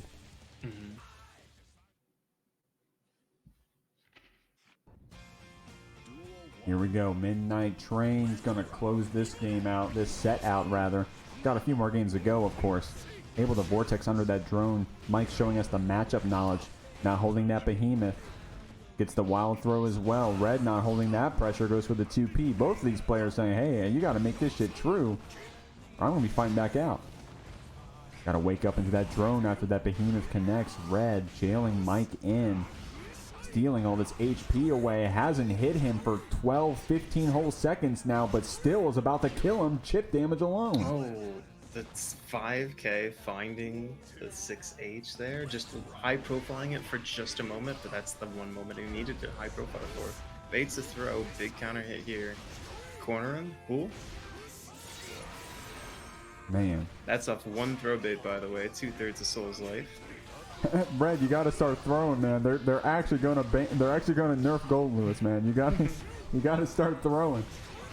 You got to start dropping the combos or something. Clash with the BT, but Red a little readier for the clash cancel. That Saftig doesn't quite kill. Oh, but the gun. The gun keeps going. Like I said, if I had to sum up these games for both these players, man, they are shaking their fucking heads right now. What a set so far, man. This stuff has been scrambly, but quite the watch so far. I like the idea to go for the gold verse, try and just disrespect the meaty. Unfortunately, the meaty's a little bit away from you, and it's also still firing. Real quick, shout out to Brian with the raid. Thank you for coming in with the raid, my man. Good run tonight, my man. Good run. I saw you got out at 9th. It looks like it was a close set with Domasaur. You're going to have to tell me about that one, man. You definitely had a good run. Appreciate you for the raid, and thank you for coming in supporting. Shout outs to Brian, everybody. Triple soul in the roll. That's a good point. Yeah, I didn't even point that out because you played against because you had to play against Mike on stream, but then I knew that Domasaur was also a soul. Guys, if you could please join me in following our boy Brian playing the Zato. One of the only Zatos left. It's a rare species at this point. Let me go ahead and show some respect to Red and Mike right now as Mike gets a nice combo. Gonna close out some good damage against Red and get the hard knockdown. Help us with our conservation efforts. Shout out our boy Brian. Here we go. Wow, the resource trade coming out. Red able to get a hit regardless. Calls out the vortex as well. I love seeing the layer 3s, man. Calls out Mike vortexing the drone with a 5k. Dude, you gotta give these Goldlewises respect for seeing every possible outplay that characters could have against their drone. You know, and then they counter it. It's awesome. It's really, you gotta respect that. Backwards Behemoth combo. Red RC to extend it. Gonna carry it to the wall. Unless, of course, we try to bait this burst. Mike holding on to it, though. We've held on to it before and won, so we'll see if Mike can't repeat it. 6H Red nice RC. 6H. No clean out on the HVV, but still get a little bit of damage here. Ooh, nice little pick up here in the corner. Gets the wall stick, gets a positive bonus going. Granted, Goldlewis has this and then imaginary power white. Yeah, that's just the one hit from the beam super bonk. Here we go. The run back set. Like I said, guys, MjKurase winning this one previously 3-2. If you guys want to check out any of the previous stuff about the bracket, go ahead, !bracket. That's everything that we're looking at tonight, and this is where all your competitors are if you want to go ahead and see what's coming up for future games. But the game we got on the screen right now is MjKurase trying to get Domo super wall break. I can't even talk right now. Anchor, take it away. I got you. Yeah, keeping some space here with the cards. Blocks the overhead there, but still a bit of a tricky situation here to navigate because of the meter usage. Ooh. Jumps over, finds that 5k punish, gonna stay plus off of Fafnir, keeps the pressure rolling. And quite the scrambling interaction right there, but the wild throw Red RC is going to close this one out. MjKurase saying, I'm going to hold on to this burst, ain't nothing but a thing. I'll just go down one round. Domasaur closing it out. Round start hella aggressive right there with that 6H. MjKurase getting a nice punish after. Not an insane amount of damage, but we take that positive bonus. Domasaur getting caught with that side switch close slash right there, forcing us to burst. MjKurase with 100 meter. This may kill. Nah, buff Johnny, man. We need more damage on the Johnny. Of course, we take the hard knockdown, and we got a lot of resources. Domasaur, of course, having Deflect Shield and DPRC on their side.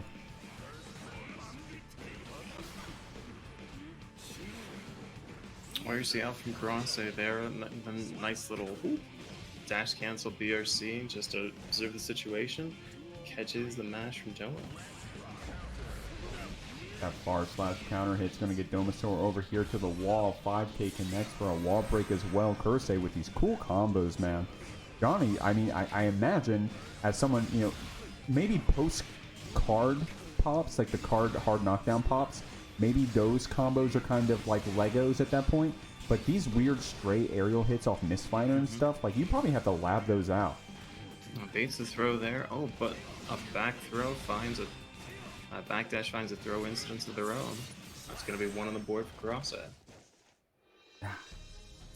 Closing out that first round, good stuff. Johnny's tight, man. God damn. Johnny's tight. Dude, this game is so beautiful, man. We got some tough-ass characters in this game, man. We got some queens. We got some mommies. We got some daddies, too. We got monsters. We got everything in this game, man. I love Strive.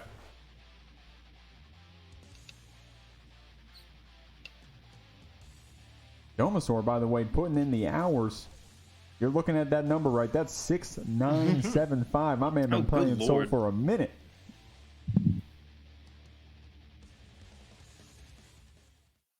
Domasaur been playing Soul since Woolly Mammoths walked the earth, going into game 2 here. Kurase up 1.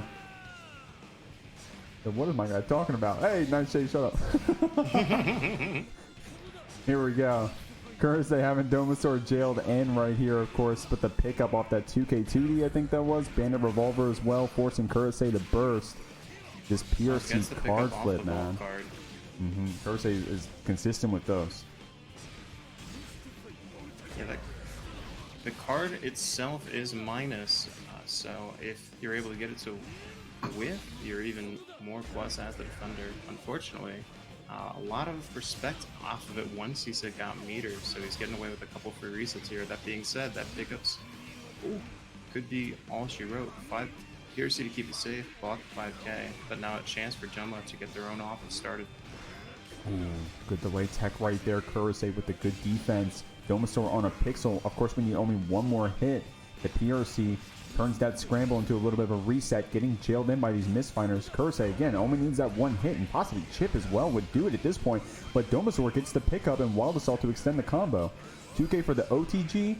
PRC backdash. Damn, also fights back after the YRC.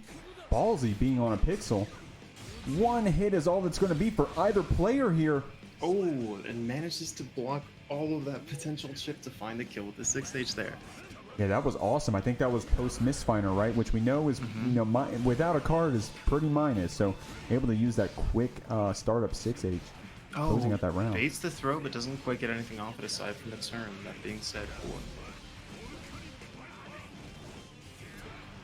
There we go, a deep jumping right there. Probably could have thrown after, but we held it, and Domasaur got rewarded with this pressure. Catches the backdash with, I think, Far Slash, was it? Red RC is going to be a combo as well. That kills. And that's going to be Doma on the board as well. I think that JH might be a safe jump, but... Oh, okay. It looked kind of high, but I don't remember. I don't know. I'm not the one playing the game, man. I just sit here and talk like I know what's happening. I trust the Soul players, and trust is definitely not spelled fear.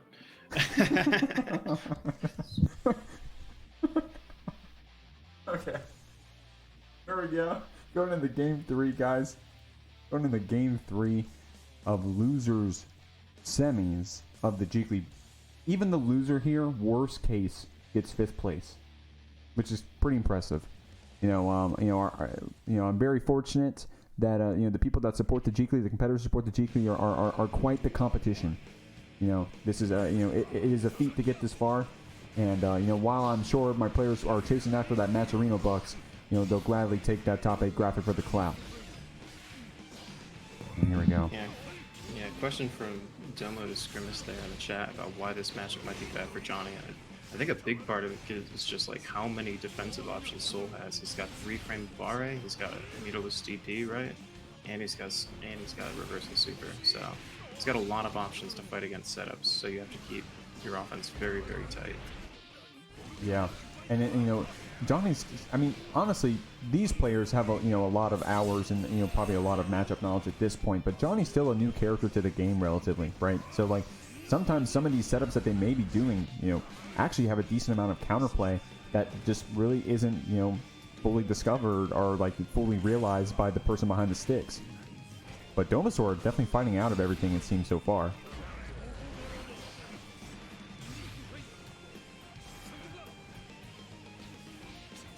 Damn, I thought I was watching Tekken for a second. Both of our players going back to trying to whiff punish each other. Who's going to get their down forward 3 first? It looks like it's Kurase. Domasaur over here in the corner. That instant air overhead, rather, Mistfinder gets the pickup. Yeah, CSTK Finer it's a nasty thing to do to somebody. That being said, sometimes you gotta... Oh, gets the safe jab on the super there. The cross slams off after. Here we go. The Wild Assault gets the hard knockdown for Domasaur on a pixel, but of course just needs one more hit. The closest one out. Does Kurase holding the burst? No. Oh, just one possible moment to burst there, but Domasaur locks it out with Wild Assault before finding the kill. Mm-hmm. Yeah, perhaps it was just too much respect on Kurase's end. Thinking that Domasaur was going to bait that burst with all that meter they had built up. But of course, Domasaur just said, either you're going to burst or I'm going to kill you. Closing that one out. Scrimmage in chat saying Soul can wiggle his way out of a handful of knockdowns between 2D and Vortex. Fast lights don't matter, surprisingly. Okay, interesting. High damage against high health characters like Johnny's always a good thing to have. Absolutely. Oh, real quick, just want to say thank you very much, Becky, for the gifted sub. You're crazy for that. You didn't have to do that, but thank you very much. I appreciate you doing that. That's we'll pretend that ends up funding that $20 that I put on top of that match arena. You know, whatever I get in subs and stuff here, or, whatever I get in subs for the stream. Of course, it's cool because number go big, number go burr. But I always just put that right back on the match arena. So I appreciate you doing that, helping support the players. And here we are going into game 4 rather.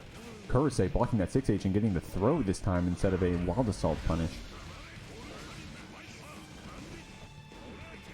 Domasaur really representing that round start 6H quite a bit, it seems, so far in this set.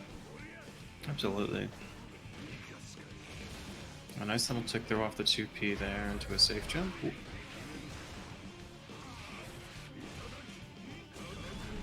Has a meter to make that burst safe, and MjKurase is like, I'll take it in the next one. It's all good. You know, much respect to MjKurase, like, for holding the burst for the, I mean, what we're seeing right now, these Wild Assault combos, especially off of 2S from the Johnny. You know, it's a, hey, like, do I waste my, quote unquote, waste my burst at a chance of possibly coming back this round?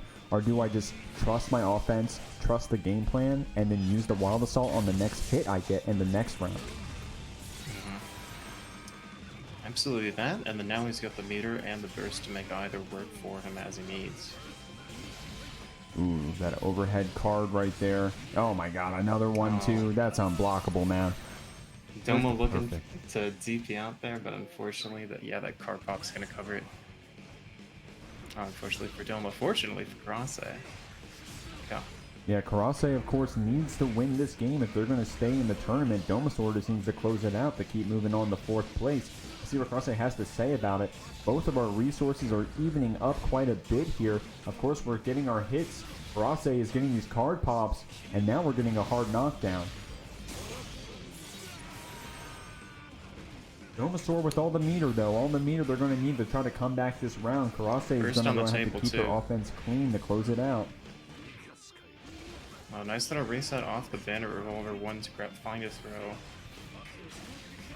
That being said, meter on deck from MjKurase could mean that one touch could be it. Oh! It's really just one more hit for either player here because the combo damage from Soul can close out this little bit of HP that MjKurase has left. The deflect shield to keep yourself safe, but the 5K, the 3-frame startup. MjKurase using Wild Assault to try to get some pressure going, but the YRC knocked MjKurase too far away to get any meaty pressure. MjKurase recognized that. I think the button in specifically there was far slash, but regardless, didn't respect that very far YRC knockback and said, hey, this is my round, this is my game, and now we're going to game 5. Absolutely. Ooh. Man, it's been quite the set so far. God damn. 2 3-2 sets in the same tournament. Yeah, god damn. I feel bad for the other tournaments right now. They're like, where the hell is MjKurase, bro? We need him over here. We need him in the winners finals. What the hell's going on? Speaking of winners finals, we got Dany and RedIAmNot sitting over there right now. 2 previous champions of the Jeekly trying to get back in the grand finals. In fact, that's a if I'm not mistaken, that's where they were before. Or did Red beat MacMens before in winners finals? I can't remember. I believe it was MacMens. It was MacMens, possibly. Yeah, I think you're right. But here we go. Those are completely different players. We're talking about MjKurase and Domasaur right now, representing new head FGC and SJS. Damn.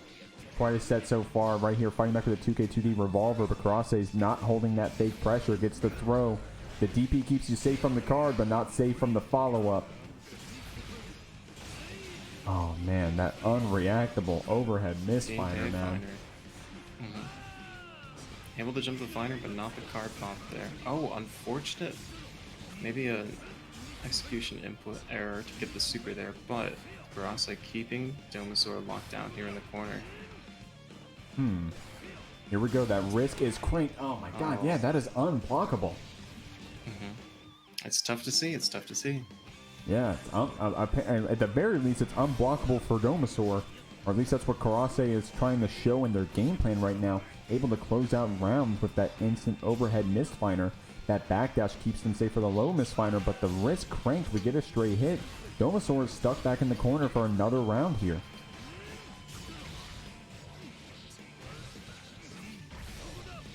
Finally gets picked up, man. Playing against these Johnny Card Pops can be quite the taxing feat. That instant overhead misfinder, the tried and true in this set. Able to close this one out. RedRC keeps us safe from the burst. Perfect coming out. MjKurase, what a dog. How many souls is that? 3 souls in the top 8 graphic. But guys, losers, semis, Mike fighting with the Wild Assault starting off already. Previous winner of the Jeekly, many times top 8er. Nightshade also joining us for the Jeekly before multiple times. Not in a negative way, but definitely doesn't have the same results as Mike, and we're going to see. So, and with that being said, Nightshade's kind of the underdog. Just stating the facts here, just talking about the numbers. We'll have to see how they play it here. Mike able to DP Nightshade's jump in post wall break, 100 meter on Nightshade's side. How are we going to spend it? Positive bonus cranking for Mike.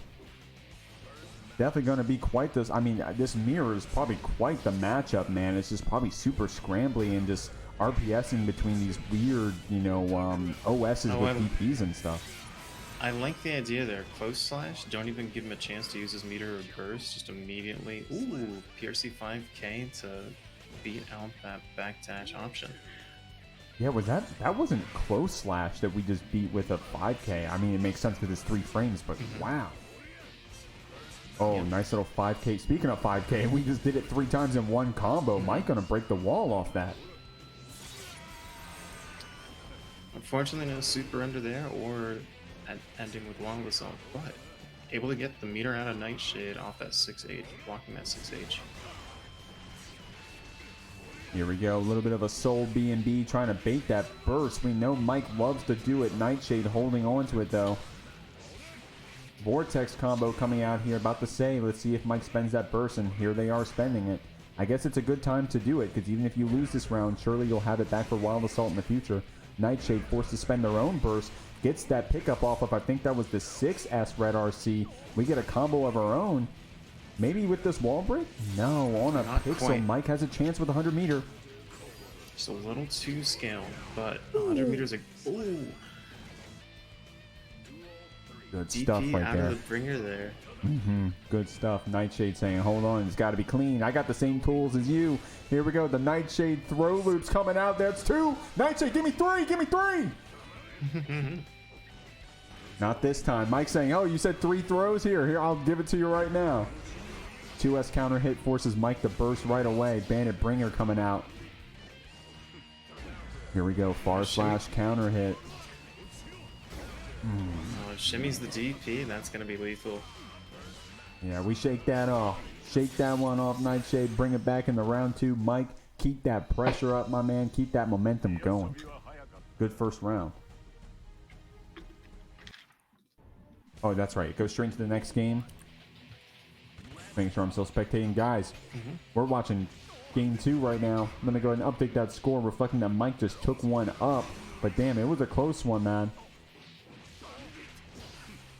Here we go. I like that run up FD from Nightshade right there, trying to, like, okay, if you're going to DP, you're going to do a wake up option. I'm going to be able to FD it out. I love that. A little, like, stutter step walking up. Mike trying to bait that burst for a second there, but of course, the moment that would make sense to, Nightshade gets that burst and it connects. 100 meter about to be on Nightshade's side. Mike without any resources, so this could be a lot of damage unless, of course, the 5H whiffs. We go for the reset, intentional reset.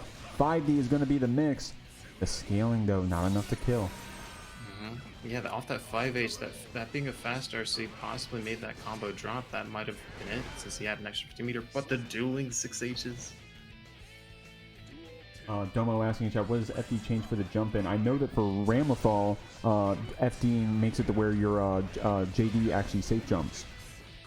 Doing the FD doing the FD in the air, like it slows down your air stall or something. It like makes you fall faster, depending on like it cancels your air dash. I mean, you actually you know it, Anchor. Yeah, it makes you fall faster. So because it lowers your height, it lets you get the recovery from landing off your normal a little earlier. Nightshade not holding this pressure, goes for the DP, getting a lot of damage against Mike, but of course both of our players have enough meter to do the signature Shoto Season 3 Wild Assault coming out right here from Nightshade's side, but Mike getting the 5K pickup.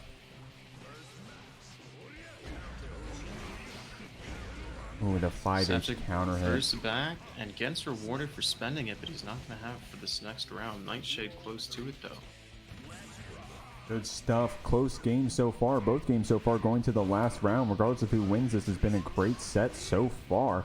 Fafnir coming out from Mike. Goes for the throw bait, but Nightshade fighting back with these 5Hs. Empty revolver throw. Gets the 2K stagger pressure right there. Doesn't connect, of course. Mike on the layer 2 with his defense. Forcing Nightshade to burst right here to get Mike back here to the corner. Try to maybe get an air throw in that bandit bringer. We know that Mike loves to throw him, but it does connect. Throws coming out here for Nightshade. Run up wild throw. Nightshade said, yo, you gonna fuzzy jump or am I gonna win the set? Getting up Nightshade again. had meter to hold behind it as well, so even if he had fuzzy jumped, empty jump is almost the only option he'd want. Here we go, 2D counter hit. Unfortunately, not much of a pickup after, but we'll take that mental damage. Nightshade DPing out, holding onto that burst. The 2S counter hit forces Mike to burst, of all things. Man, I've never seen Soul players play so slow in my life. The respect that they are showing each other is awesome right now. Definitely a great set so far. That side swap Bandit Bringer. Nightshade getting Mike over here into the corner. Bandit Bringer coming back out. He said, hey, I got that move too. Shimmies the 5K bar, he finds the counter hit, finds the burst too. And Mike, the king of baiting bursts, we all know it. Able to close that round out. Can't blame Nightshade for going for it though right there. Can't give up that positive bonus if you can help it, but Mike awake. Able to bait that burst. I think it was after the RC who gave him the time to react. Nightshade here with the counter hit. Far slash in the 5H gets a little bit of a reset. Representing the throw in the previous round, so trying to get some kind of stagger pressure or like the deep close slash onto Mike, probably trying to catch a fuzzy option, but Mike able to block out in a barre a lot of these Oki situations.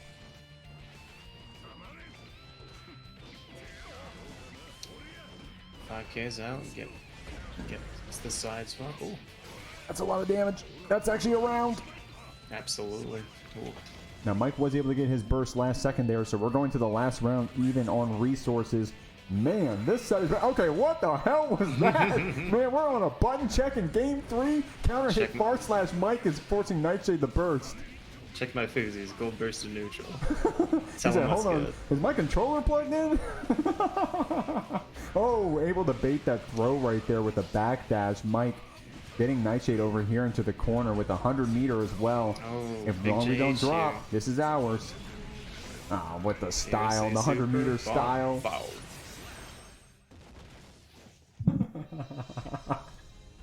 That was quite the scramble right there if I've ever seen one. Mike going up one more game, putting us on match point. Unless, of course, Nightshade has anything to say about it. These games so far have been so close and so awesome to watch. This has been quite the scrambly ass set. But that's what you can expect from both of these characters and both of these guys piloting them so well.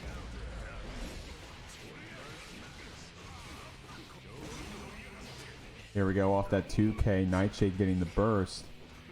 The burst to connect that is far slash. Mike not holding that with this DPRC. Gets a little bit of a drop, but, you know, intentional drop. Drop opportunity, I've heard it called. Shout out to MjKurase. And at least that's where I've heard it from. I don't know whoever came up with that. Positive bonus cranking on Mike said, hey, I'll sit here in neutral. Now I got 50 meter and I'm about to have burst. Yeah, it's on Nightshade to play. Sometimes when you've got the health lead, your burst is genning up.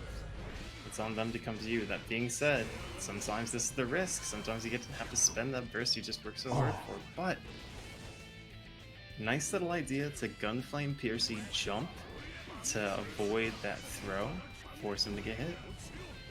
And you know that all started with a counter hit close slash that Nightshade had over there in the corner, and that's the mileage that Nightshade is going to see after representing throw so much in this set. Right now, hopefully we end up getting, well, for Nightshade's sake, get another round to keep representing that throw pressure. Here it is right here for y'all. But the DPRC, Mike is not holding it wise on the pressure that Nightshade's trying to establish, forcing him to burst, and we're going back to neutral. Oh.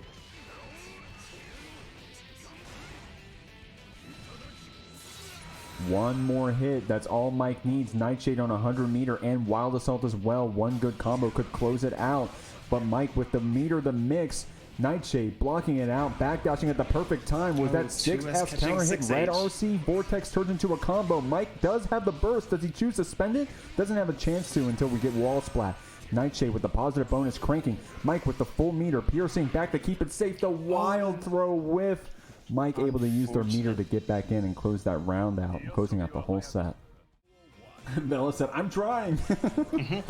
Here we go, starting this round off with a stun edge. Red not holding that with that jump JP. These FDs coming out as well. That run up grab. That full screen drone wasn't meaty enough apparently, man. These stun edges. Wow, I love that from Dany saying, wow, this isn't free for you, bro. You actually have to play the neutral. I'm going to stun edge you 10 times. But shout out to Red for blocking it all out. Of course, we got caught by that RTL, and now we're here post wall break. It's a great way to use a screen, especially since you just have to wait for the drone anyway. Force them to dash block in or be away from the drone once it gets there. Wild Assault, though, the absolute tyrant of a move.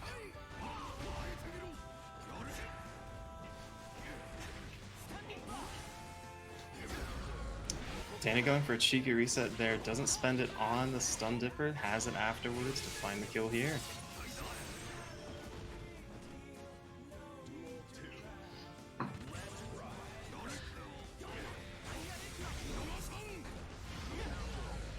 Alright, sorry. Checking the match of Reno. Here we go.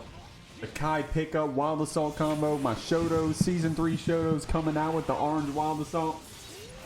It's crazy, man. It's crazy. Let's go. We got the Dany spam. Yo, that's like, can I? That's fantastic. They got the full fire slash on there. That's yes, fantastic. sir. Yes, sir. I love that shit, man. Oh, good little throw red RC right here from Dany. Red on a pixel, it seems. Definitely going to be a Kai round, unless, of course, we have an insane turnaround. Nice BRC to keep the pressure going. JD's to get PRC, JD to get over the fireball. The 6P's waiting for you off the PRC. Good response. Good response.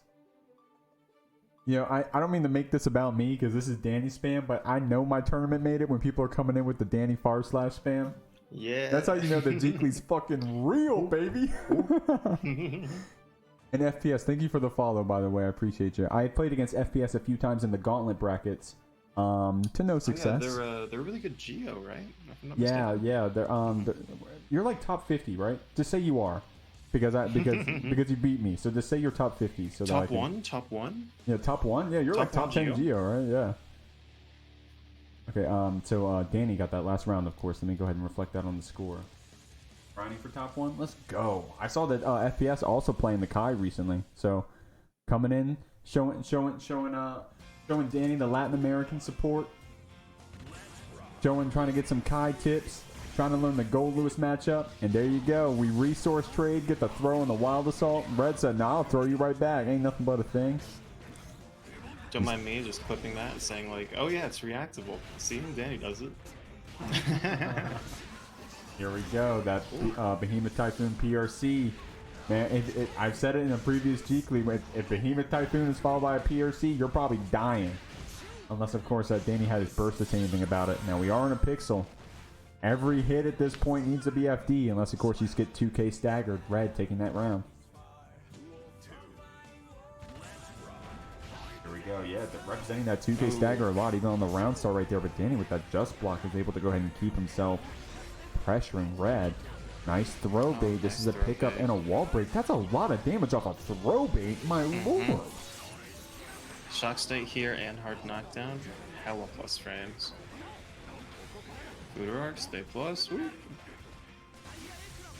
Oh, a second Fooder arc without shock state, but hey, that's the mental stack that you can get away with once you're in the mix. Oh, man, shout out to throws Dany. him out of the drone.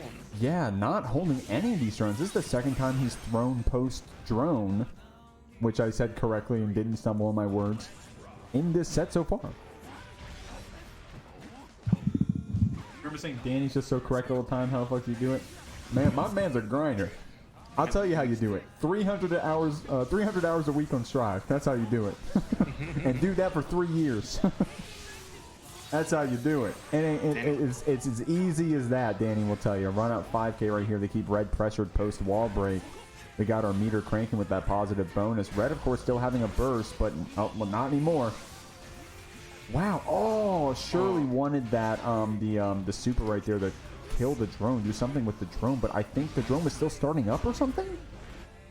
Yeah, the drone, because Red was able to block in time, he was able to keep the drone out, much like blocking, Millia blocking when Disc is out. I know that Bridget nice H super shimmy is able to there. kill those drones at times, so I wonder if that was something that Dany thought was going to happen, but Red closing that one out. Dude, I keep saying it, man, but these Goldlewis is playing around the drone pressure. And now Dany taking that to another layer with these run-up throws. That's so true, Skirmish. There aren't 300 hours in a week. He's in the hyperbolic time chamber. He is, man. He is. Bro, his profile picture is Cell. Which I know that Cell doesn't sit in the hyperbolic time chamber, but... Actually, Cell doesn't get into the hyperbolic.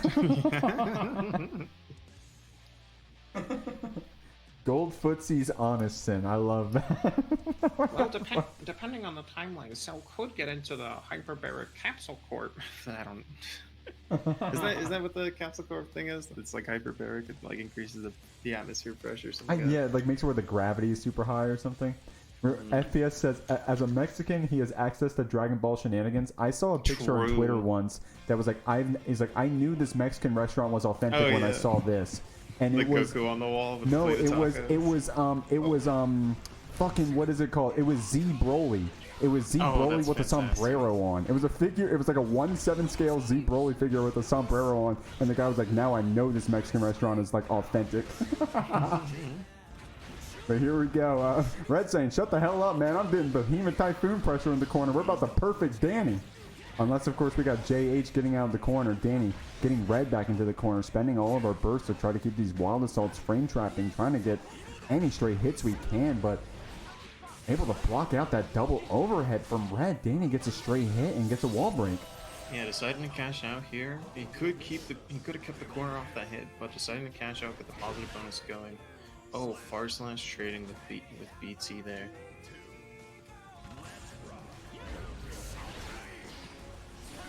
Forcing our burst right away. Dany, I love, dude, Dany showing this awesome, answer to drones. If he can't get the run-up grab, he's going to stun edge you 4 times and you're not going to get any pressure. If he can run up and get the grab, he's going to make you waste your security meter, I think that's what it's called, and then still get his damage and his pressure going.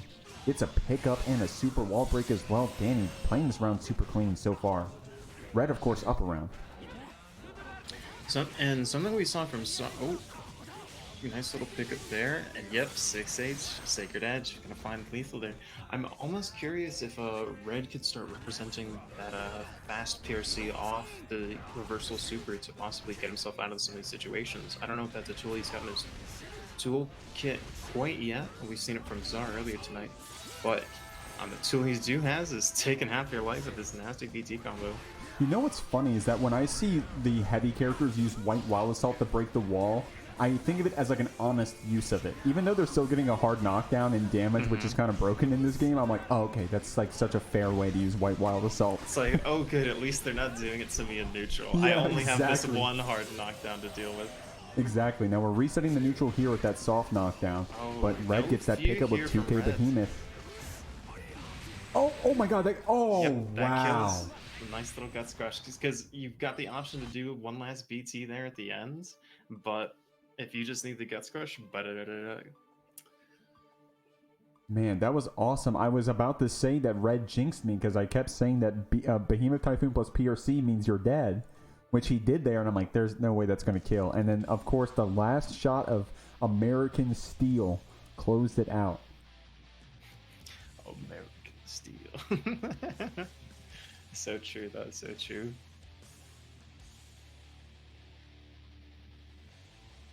Man, we're talking about Domasaur with the levels earlier on the Soul with the with the 6K. Dany showing us the same thing. I told you he plays 300 hours a week. Bro, if you play in any online tournament in the middle of the week, like any like North American based tournament, Dany's getting top 8. I don't know unless he's asleep. Here we go, getting that run up throw in the round start. A little too much respect from Red. Dany getting these throw loops going right now, saying, hey, I need to go ahead and come back. I am down a game. I am on game, Red's on game point right now. I need to go ahead and show you that I'm willing to throw you 3 times in 1 round. You got to start fuzzing these, and then maybe the close slashes will connect. Oh my god, Red. Wise to what Dany was doing with those stun edges, knew that he wouldn't have enough time. Went for the IAD, but Red with that JS, I don't know, the Goldlewis air buttons. Yes, JS. Ooh. Stay in the plus here. Resets off the throw. The Red drone saying, hey, I'll throw you late. right back, motherfucker. I got you. The drone a little late as the throw setup. Tricky stuff, tricky stuff.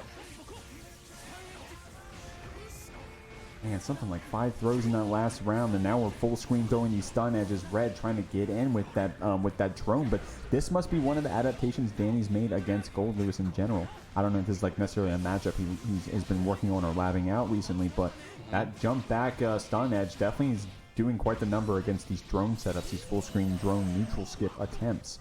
Keeping That's Red a team. nice CSE there. He's represented Futurark a lot there in that situation. Just be a safe launching ender, but got paid off that CSE and now fighting his way out with YRC. There we go. 5D was the mix. Red wisely holding on to the burst. Dany, of course, with that option select trying to bait it anyways, just in case. Just in case Red got a little antsy. But the 4P comes out, and we get a little bit of a reset here in neutral. White Wild Assault comes out, gets Dany here in the corner. White Wild Assault comes out again. Overhead Behemoth. Overhead Behemoth. Oh, man. Oh, that is brutal. Bonk. Yeah, just all you can say about that one is bonk. Back to the Soul Gauntlet. Yeah, we're going to be seeing Souls probably for the rest of the night. Maybe if Mike has anything to say about it. Or maybe we're going to see Johnny's. I don't know, man. This top 3 could be quite interesting. We already know there's a Goldlewis sitting up there pretty at the top. And we already know we got Kai sitting in either 2nd or 3rd place at worst. So these guys are fighting to try to get up in that top 3 payout as well. Kurase with these 2 S's and card pops. Now, Kurase, we were saying it earlier, has been having to play against Soul all night. I realized that's what you were saying, Anchor. Having to play against Domasaur twice, and now Mike here.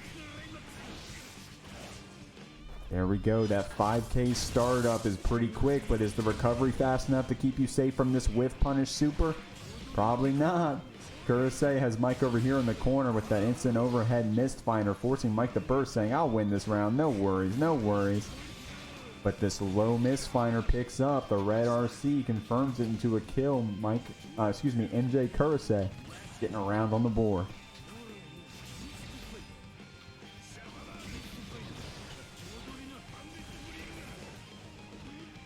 And it bring your hit 2K2D coming out from Kurase right here. The card pops are going to go ahead and keep Mike honest. This low mistfinder with the knockdown as well. Card set up. You got to hold on the low mistfinder. It's a high-low at that point with that instant overhead mistfinder threat. Kurase with the wall break with the wild assault. About to get 100 meters well with this positive bonus. Mike about to get the burst, but the counter hit vortex is going to be hella damage possibly, or at least positive bonus for themselves when we get a reverse wall break. All of a sudden it's in Mike's momentum. Yeah, that Night Raid catching just the end of it. Piercy's out from the 5K, gets the super to whiff. Ooh. Definitely the right call out right there, but you shake your head and keep playing, man. Keep shaking your head and keep playing. Mike getting this pickup, putting Kurase over here in the corner. That delay misfinder, man. That delay misfinder is insane. Frame trap as well off the wild assault. With the wild assault, yep. Damn. Closing that round out. God damn.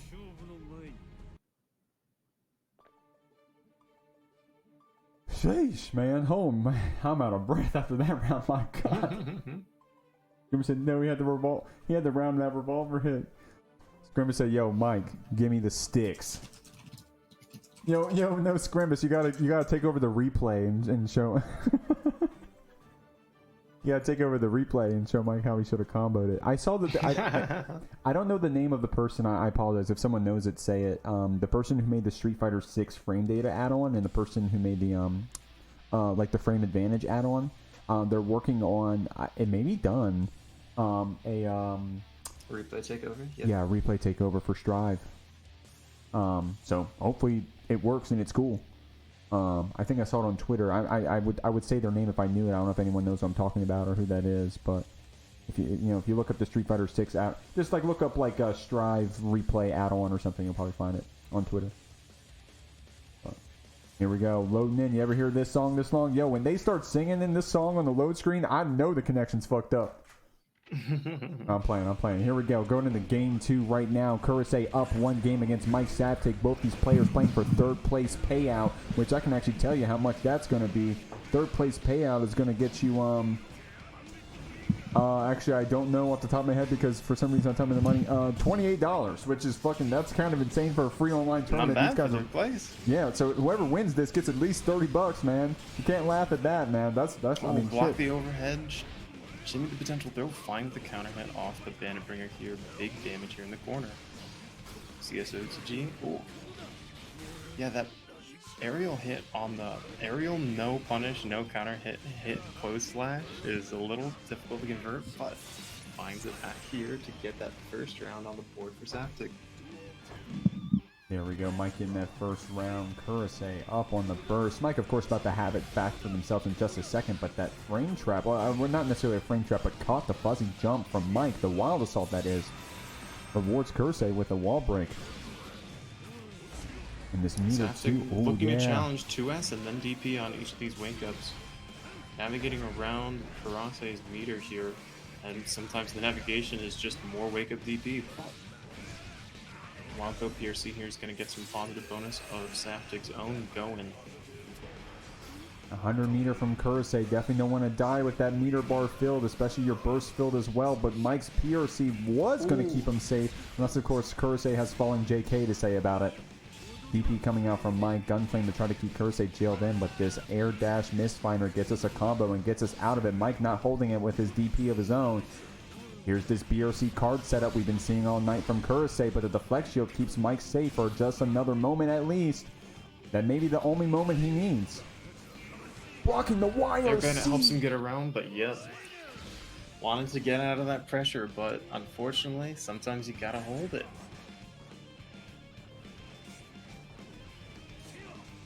Here we go, that counter hit 2S from KurAse trying to catch Mike's run up attempt, rewards him with a wall break and a positive bonus. Mike about to have full burst as well, but of course jumping is just going to get us counter hit. Over here in the corner again, KurAse repeating the last round situation. Overhead misfinder, wall break, the full meter. Man, KurAse just has a lot of options now. Mike answering back with that gold burst. Whoa! Unfortunately, yeah, that's a DP punish if I've ever seen one. With the perfect, man. That's clean. Clean.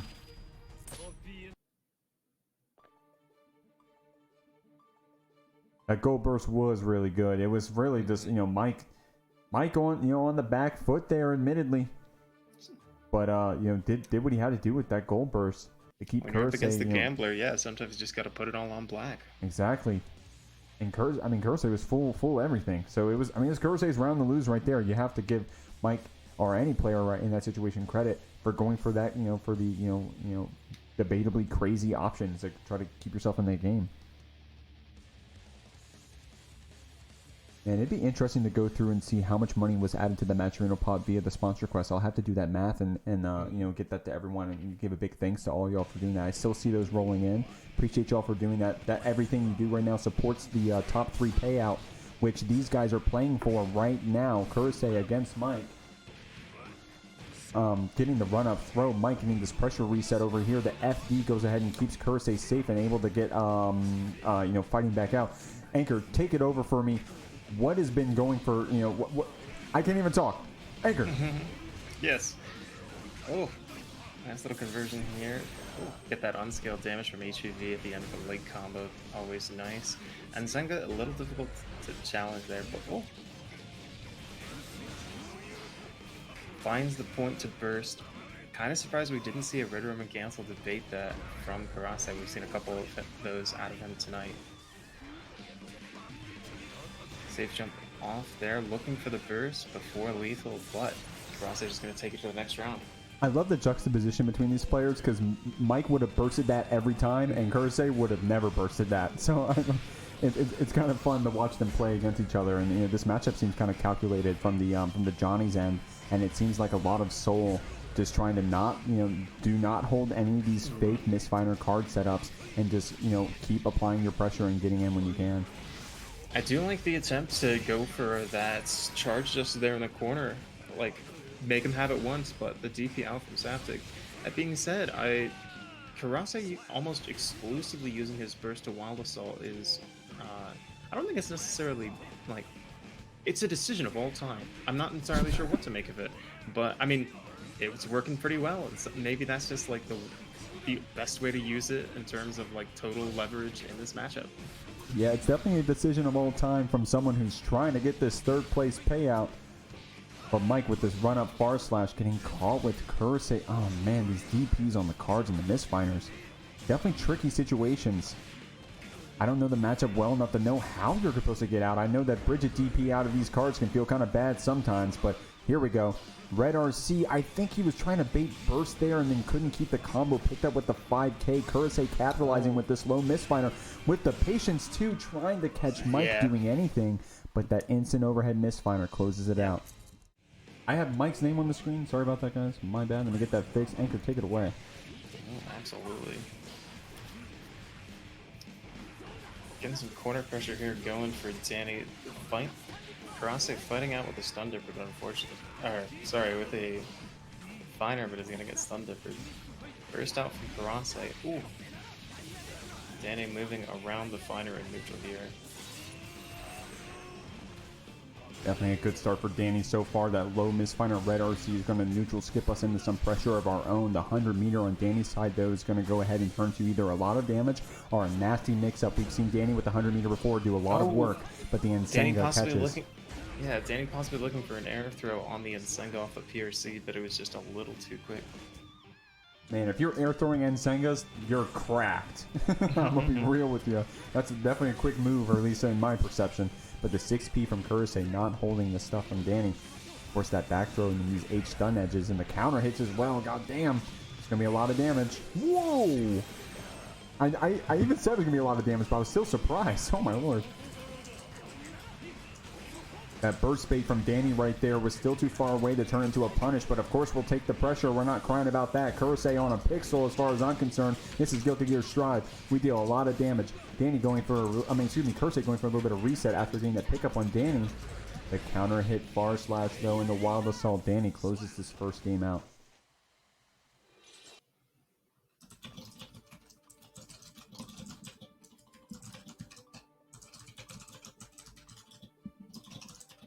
Remember saying air throwing Nsenga is pretty much impossible. Dany saying, watch this. I fish for it so hard. I know, like, depending on like what kind of like P normals you have, like if you have a really good 5P, you know, you can really call it out. So I've seen Milias do it, where they like really hard call it out with like 5P or something. But air throwing it, man, you're cracked. I wouldn't do. I mean, you know, this is rollback netcode is amazing. I know these players aren't, you know, in the same neighborhood. So on that kind of connection, I would not be trying to air throw an Nsenga.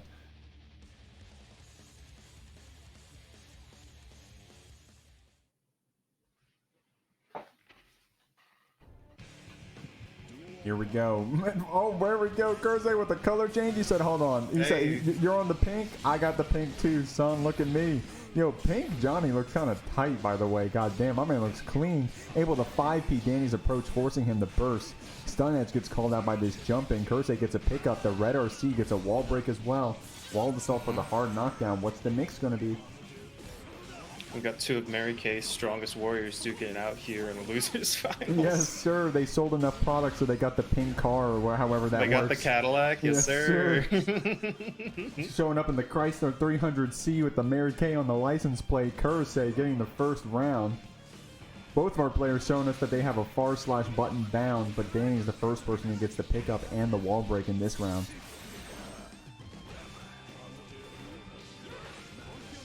Meeting 5K, set up the CSE. Wow, good defense from Kurase, reacting that quick RC 5D, but of course, you can't block forever in this game, man. Dany getting this pickup. Of course, wanted to kill there on a pixel. Anything kills unless you FD. 6K whiff and stun edge gives Dany the perfect. Ambitious 6K to get in there, but sometimes when all you've got's a pixel, ambition is the thing to have.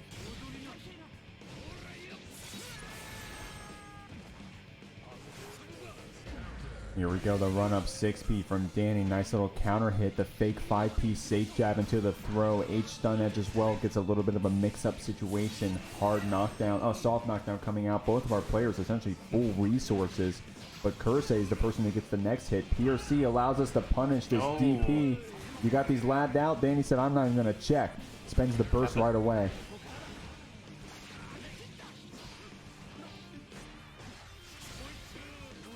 And the nice thing about doing charge dust as a punish there on the feet. Oh, finds the low finer. Drops just before the wall, but the 5H is going to close that out. The nice thing about using charge dust to punish DP there means that even if he bursts, you don't have to worry about screen position there in the screen because it both fall back in neutral. Good point, actually, yeah. It is, in some considerations, optimal.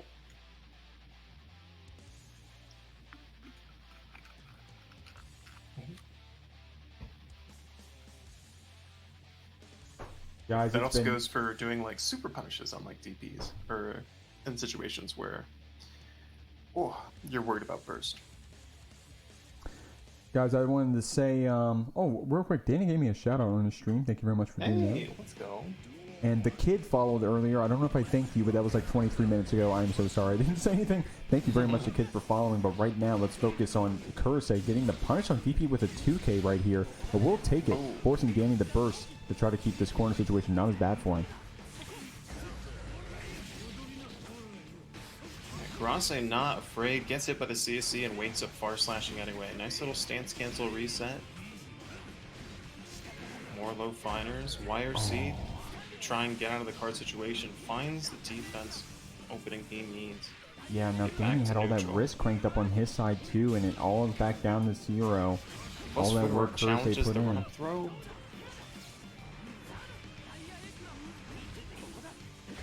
Oh, good defense. Good defense, but that falling jump normal means you get 6 speed, and then because we have the meter on Dany's side, that throw attempt ends up being safe with PRC. Finally finds the throw, and that wake up super is just not going to quite reach far enough. It's deceptively far, but not quite that far. GQ opening up the can as MjKurase opens up. Why just Dany in the I corner. muted my mic on Streamlabs. No one. I'm ratting you out. Yeah, you ratted me out. And actually, in hindsight, it would have been fitting because you're right. Yeah, it would have been nice to actually open up the can to the sound of Kurase opening up Dany there in the corner. I see what you were going for. Oh, baits the DP. Dany keeps his burst for the next round. And here we go, even up in rounds, even up in games, basically even in resources, even on colors. This is quite the matchup we've been watching tonight so far, guys, here in losers finals of the Jeekly 13. Dany, a previous champion, multiple time champion, of the Jeekly. Kurase on their first ever run, but ain't no slouch, man. One of the best Johnnies to do it here in North America. Definitely showing us how to play the character, one of the pioneers of the craft. Risk is cranked, and that TK Finder finds some damage.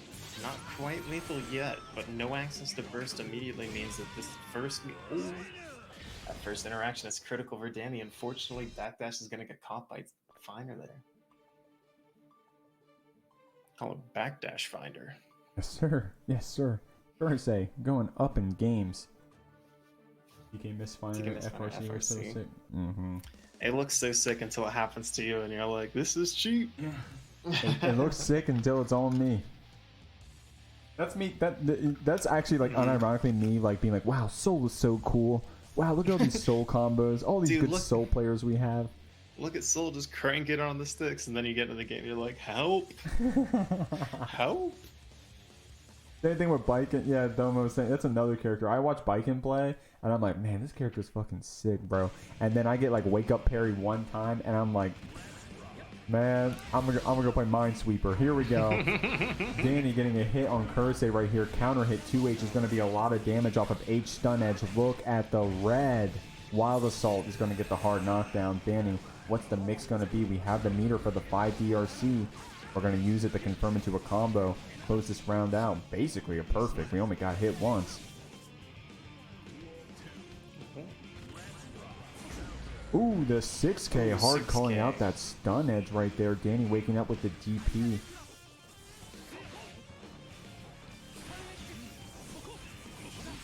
It definitely seems like against some of Kai's up back options, the angles to hit them might be a little difficult for some of Johnny's buttons unless he's got very preemptive high finers lined up.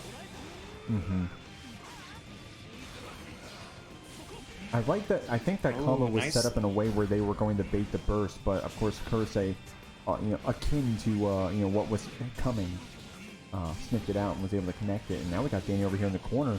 That instant overhead misfire red RC.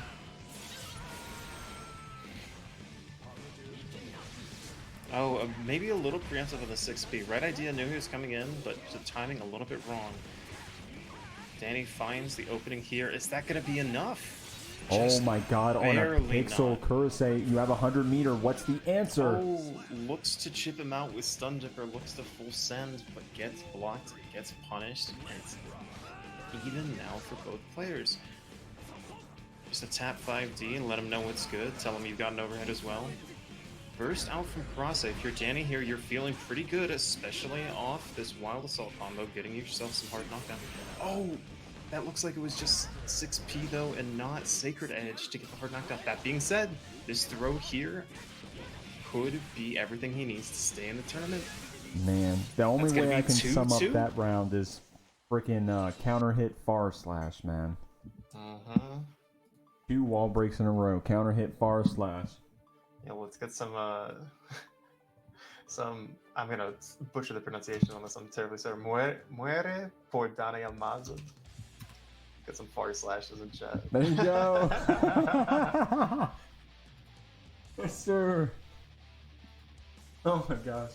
Guys, DM Dany, one of the best Kais to do it. All the way, our friends down under. My fiance goes, what the heck? Here we go. Getting hit out of the air by Kai's far slash is pure suffering. Kurase said, tell me about it, but ain't nothing but a thing. Shaking it off. We're going into Game 5 of Losers Finals of the Jeekly. Both of these players guaranteed payout, but we're trying to pad those pockets and go all the way for grands. Dany using their burst ASAP to go ahead and keep Kurase on their toes, but we keep getting these counter hits, we keep getting these pickups, and now we're getting a wall break.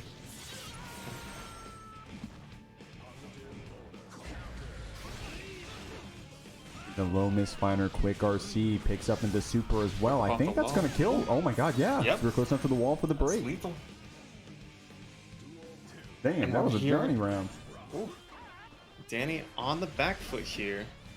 But it's game 5 for a reason. Nice little attempt at a throw bait, but Kurase finds a throw there. TK Finer with the card pop. Hard knockdown off the wall.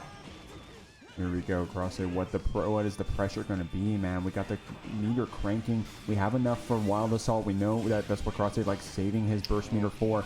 Dany, of course, playing the show, though. Stun Dipper, red RC, gets the wall splat and the break. Look at that damage. Goddamn, honest mids Kai showing us how much he can do. Deck from Kurase. He's got Wake Up Super PRC on deck. Deals, gets a card down. Maybe not exactly where he wants it. Or it could end up being relevant. Is he just holding this burst till next game? He's just holding it. Probably wise, because we did have the tension to try to get some kind of mix-up, but... Winner of this gets to grands. Dash of 2P, starting off the hard knockdown here. Burst out from Kurase. Here we go, Dany with this Wild Assault pressure. 5D is going to be the mix, but Kurase's awake for it. Trying to get some of these overheads to connect. That was a triple overhead, I think, right there. Kurase blocking it all out. Finally gets caught with that 2K, but doesn't get into a combo. Able to misfire to get Dany soft knocked down. We're going back to neutral. The resources look like they're evening up. 6K gets a little bit of a counter hit here. The card pop is going to go ahead and keep Dany pressured. We're still in the corner. How are we going to get out? Oh, catches the end of that JH with close slash. 100 meter on deck for this next mix. SDP unpunished. Walk up 2H. Oh! This man has no fear. Oh my god, I held my breath so long right there. I almost passed out. PRC after the flip. Kurase's got Dany using the deflect shield on nothing. And the meter closes it out. Kurase in chat, deflect shield, so good. I think actually, yeah, Kurase's gotten a couple wins updating those late in the sets. That being said, White Wild Assault. Here we go. Nice 2P to go ahead and keep Kurase honest, but we get caught by this next interaction. Oh, does this connect? Nice. Red not holding that TK Mistfinder, goes for the super instead.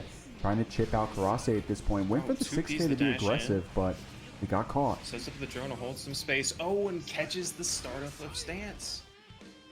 Or catches him in stance. Man, all stance talk, man. We're not playing Tekken. We're playing Street Fighter. I mean, Are we? I just unironically What are did we that. playing? What are we playing? What the fuck game are we playing? I think we're playing Guilty Gear Strive. Karase with the Mistfinders here, getting caught by a projectile of red side. Genuine American Steel. Oh, a little bit of a drop combo, but finds a JD into BT after to get the first game on the board. Karase coming up from losers. He needs to pick up 3 to reset the bracket, get into the true ending of Grand Finals. Yes, sir. The true ending. The true ending. Of course, if you got all the collectibles and 100% of the game in under 10 hours, then you would have gotten the secret ending. But we'll have to see. All the Chaos Emeralds. Yeah, if you've gotten all the Chaos Emeralds. I am on one right now, guys. We are on one. I see that Rin just gave us a follow a minute ago. Thank you very much. And Dany came in with the fat rate of 29 just in time for Grand Finals.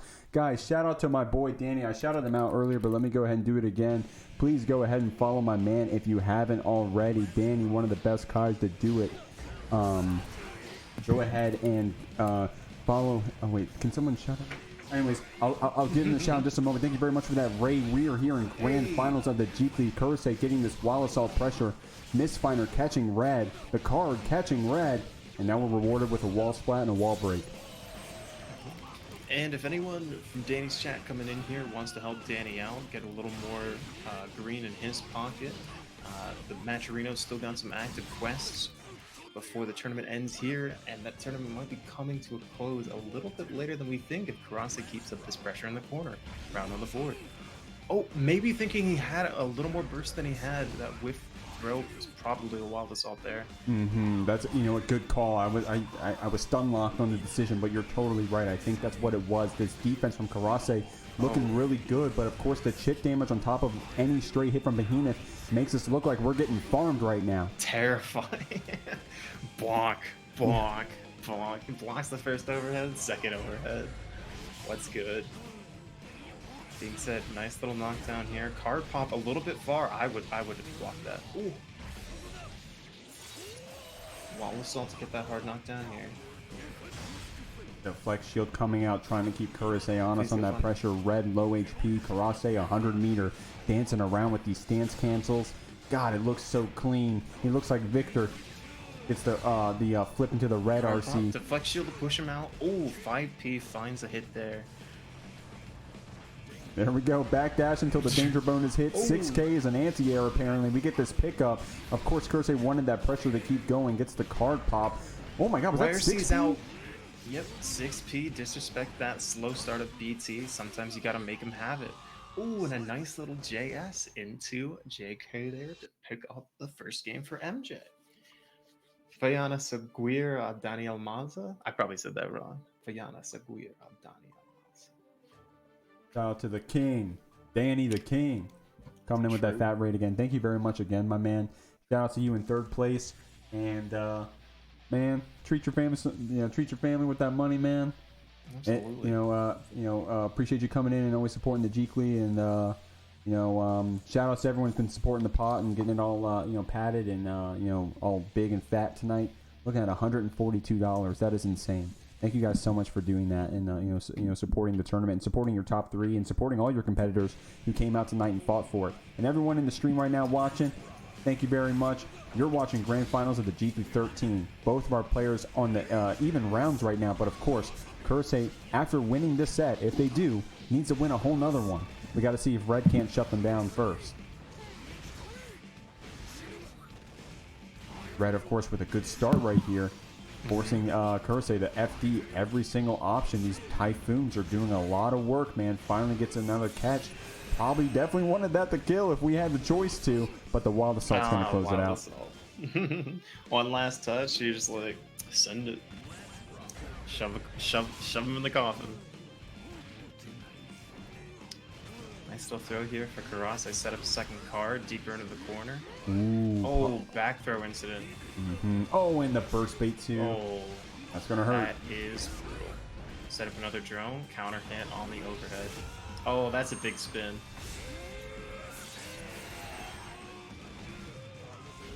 Maybe That's a lot not of quite damage, enough for man. lethal, but you got some chip to hold on to. Oh, the JS is gonna fall back into the drone MBT.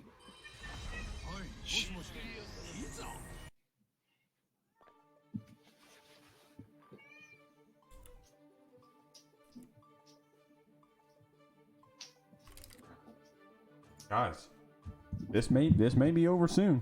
If Red has anything to say about it.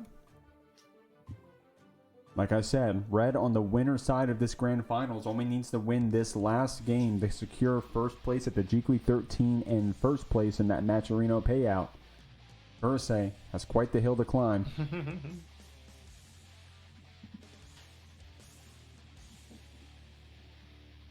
Red on floor 9, by the way. Do you guys see that? I just noticed that. God's strongest floor niner. What the hell? Red been smurfing apparently. Red been on the smurf. Actually, you know what? To be fair, no. To be fair, floor 10 unironically is really tough nowadays. And FPS just said I'm on floor 9 too, bro. I bet if I was playing Strava right now, I'd be floor 8 because like you know it's tough up there on floor 10 on these celestial resets, man. There's a lot of good players in Stride now. The game's been out long enough, and here we go. We got some veterans of the craft right now. We got Red on the Goldlewis.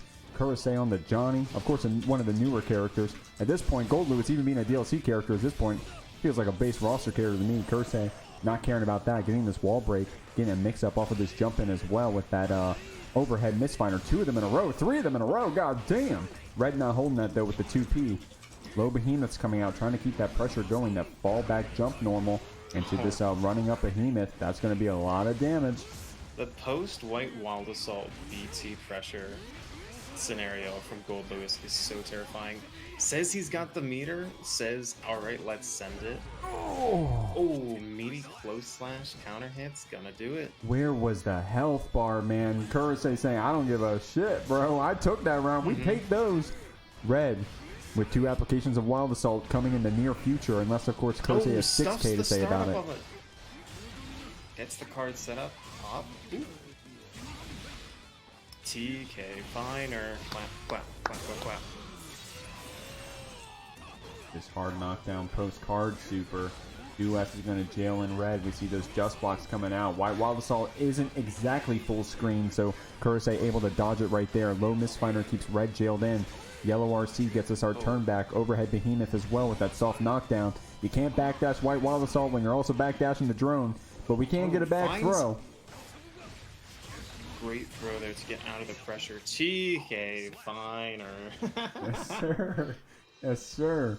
MjKurase saying, I'm not out of it yet, and now we are on game point. Well, we were on game point for Red, but now we're on bracket reset point for MjKurase.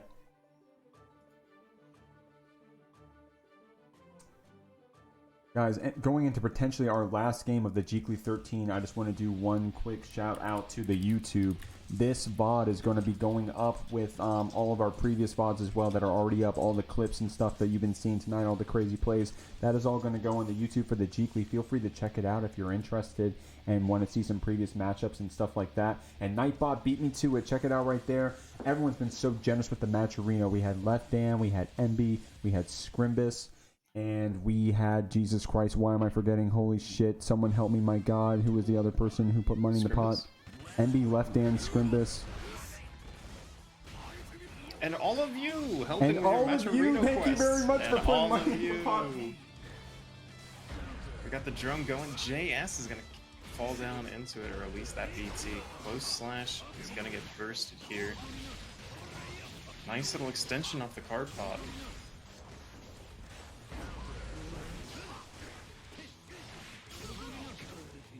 100-meter on deck for MjKurase here. Oh, catches the startup of that BT. Super is going to send him through the wall. Not quite lethal though. Goldlewis a little too beefy. And 100-meter on Red side too. Laser super in near future? Oh. No. Overhead Piercy misfire. off the vault into the aerial fighter to get that overhead. Stay plus off the car pump. Grabs the white wild assault. No fear. There we go. I love seeing that, man. Oh, and you know nice Red loves showing that wild assault can be grabbed. Hey guys, it's actually not that good. You can grab it. Yeah, you can just grab it. 2P mash out of that high BT. Kurase having some excellent defense against doing what he needs to do to live against some of these BTs. That being said, when you get hit, man, don't die on a 100-meter. Kurase right here getting caught with that 2P anti-air from Red. We're stuck in the corner. 2K is the mix. Behemoth closes it out. Yeah, no meter left on Kurase's side. That being said, he's got burst here for this last round. Mind you, Kurase loses this. That's the game, ladies and gentlemen. Red loses this. That's the bracket reset. Kurase's got to do it one more time. Ooh, I think that was a 5P right there. Kurase with the wild assault, keeping Red jailed over here in the corner. We do get the hit, and we do get the little bit of a reset here. Of course, we have tension for a mix-up. Getting the run-up throw. This mileage is going crazy. Red with no meter for any wake-up supers, no deflect shield. Just got the burst for that, but this super is going to hard knock down Kurase. Kurase's got some mix coming on this post-wall break. This could be a bracket reset. And getting away with a lot of resets, meterless resets here, and not even burning the card off some of these approaches, that's going to be lethal. And just Red like maybe that, needing to be a little more active on defense. If Kurase keeps getting away with these just dash ups with the card there without the finer, that could be the thing he needs to take these next 3 games. damn, clean that post-wall break with the meter, man. And just like that, guys, bracket reset. Updating the scores right now, reflecting what we're looking at right here. Of course, Red's not out of it. This has to win 1 set. That's all we gotta do. I'm not certain how easy the data would be to access immediately, but I think this might be one of only a few bracket resets we've had to the Jeekly so far. Yeah, they're normally, like, you know, when you get to that point in the bracket, man, it can be a little discouraging. Like, you know, especially someone that's probably already beaten you previously in bracket. Now you got to beat them twice in a row. It can be kind of hard to, like, make those adaptations. But I don't know if Kurase saw Red tonight in the bracket. I think this is their first time seeing each other. So it's Kurase's chance to show off that they have the Goldlewis matchup knowledge, and it's Red's chance to go ahead and, you know, and establish their Goldlewis pressure to just win 1 set.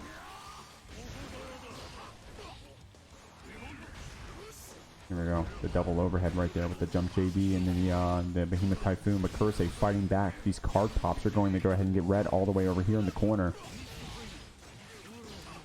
Nice little reset right there with the far slash and the card toss.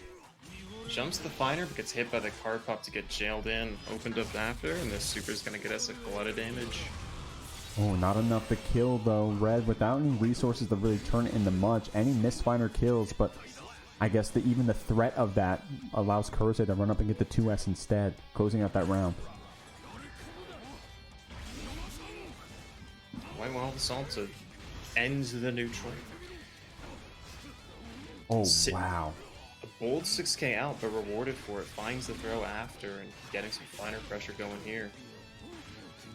Here we go. I don't think Kurase has been this aggressive with the grabs post 6k all night, and now we're seeing them.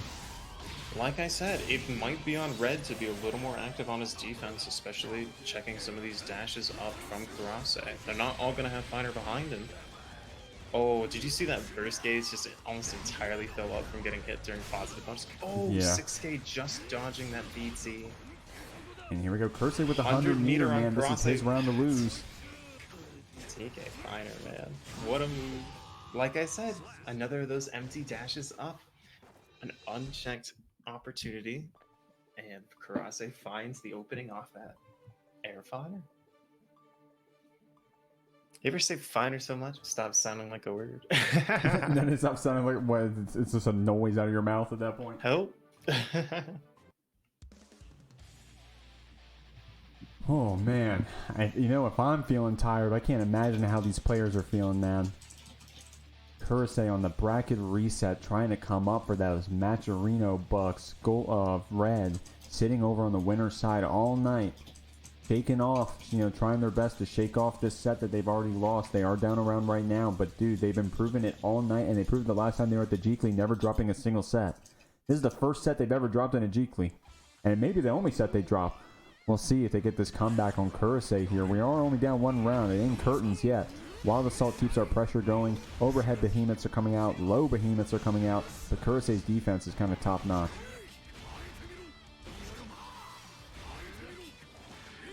Oh, wow. Awesome air throw. Holy crap. Yeah, that guard crush still lets you air throw after a little bit of time. Good block on the low misfinder right there from MjKurase. Able to jump in, but it wasn't plus enough. Red mashing out of it. Getting caught with the 6K and Senga right there. 6P is a counter hit as well. Low misfinders coming out. 2K, 2D. Red forced to use that wire C in order to go ahead and, you know, keep this round theirs. Now, MjKurase only on a pixel, man. The card. Even these block behemoths, so you gotta be scared of them. Did you see that like little stutter dash that Red was doing right there? That dash block was awesome. But of course, MjKurase still getting the catch, keeping Red in the corner. Oh, tries to vault over, but the Wild Assault catches. Getting hit with that full screen white Wild Assault. Red said, hey, I take those. Getting caught with this counter hit close touch. Probably went for a grab on that jump in, not thinking that it was plus enough. But MjKurase able to get the counter hit and all that damage. Good defense on that overhead 2K misfiner right there. Red looking for it now. Ooh, gets rewarded for his defense with the corner. Oh, looks to bait out a YRC or some sort of reversal option. Was just a little bit early on that JH to do it. Being said, oh, big hit for Red. Nice, nice, awesome job not holding that that drone pressure. Using our 2P to go ahead and fight out MjKurase. Getting back into things right here with that 6K grab. Red getting low on HP. Or with the stance cancel grab. 2 PCS. Oh, wow. I think that was JS. What a clean little pickup right there. That was kind of cool. Getting Red all the way over here in the corner. MjKurase takes those. Nice delay tech as well. But, of course, we get the next catch. This card pop is going to be gnarly unless, of course, Red uses their burst. Good job playing around the anti-drone tech from MjKurase. These Goldlewises, man, you have to give them that credit for knowing how their opponents want to maneuver around that, that full screen neutral skip. Now MjKurase getting the wall break and the positive bonus. We had the meter for the mix. Oh, deflect shields. Here we go. MjKurase trying to run away with it. Up 2-0 right now on Red's Goldlewis.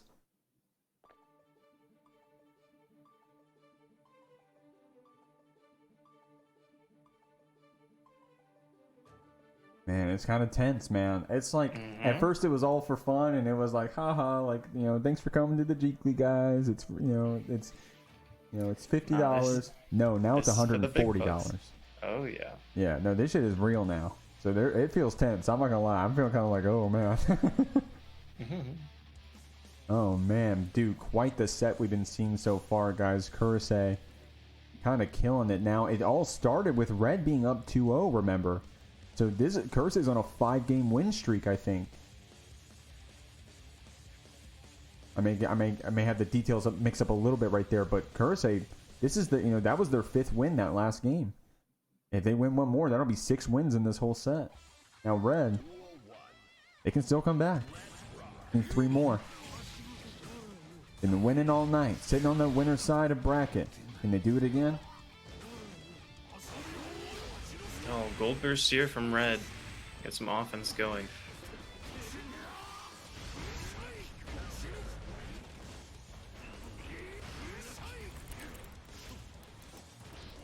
Like I mentioned, these stance cancels, MjKurase is getting away with murder. That being on the note of murder, though, a nice little wall bounce. That was clean. Good. Yep. That was clean.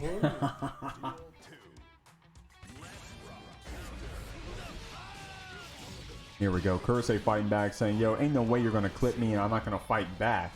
Remember, I'm up 2 rounds right now. Red says, shut up. I got white Wild Assault. Behemoth's coming out. But MjKurase fighting back. Stance cancel into the grab. Dude, Johnny's so tricky. Nice pickup off the card right there. We get a wall splat. Hold mid for the other side.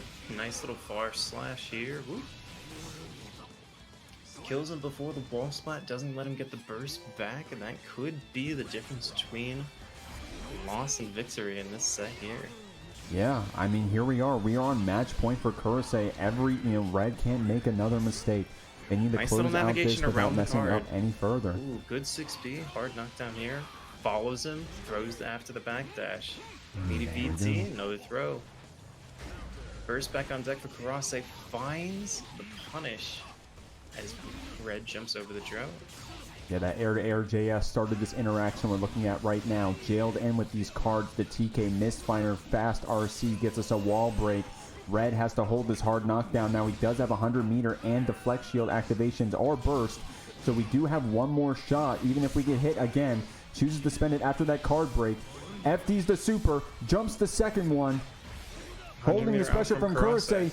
The 5H whiffed, but then the JS catches, and Kurase, with a loser's bracket comeback, is your grand champion of the Jeekly 13. Check this replay. Blocks an H super, jumps an H super. I don't know the exact button. I think this is 5H, and then JS. Oh. Guys, that was the Jeekly 13. And guys, I just want to do one quick shout out again. This pot is $142, and it wouldn't have been that big if it wasn't for the nice contributions. Some of these big dollar contributions from we got Scrimbus, we got NB, we got Left Dan, putting in money into the pot to pad the pot, and Domo as well, padding the pot, getting it to $100. So I put another 20 on top, and all these people helping with the sponsor quests. I don't know the exact amount. I think we got like something like $8-10 just for clicking buttons. Anchored, why don't you send this out? Yeah. Thanks for coming, everybody. Glad to have you for Jeekly 13. Hope to have you as well for Jeekly 14 coming up soon. Apart from that, hope you have good weekends. If you're entering any other tournaments, feel free to let us know about them. Let us know how you do. We're excited to see everybody grow as we come back, see some more returners. Hope you all have a good one. Have a good weekend, everybody. Peace out.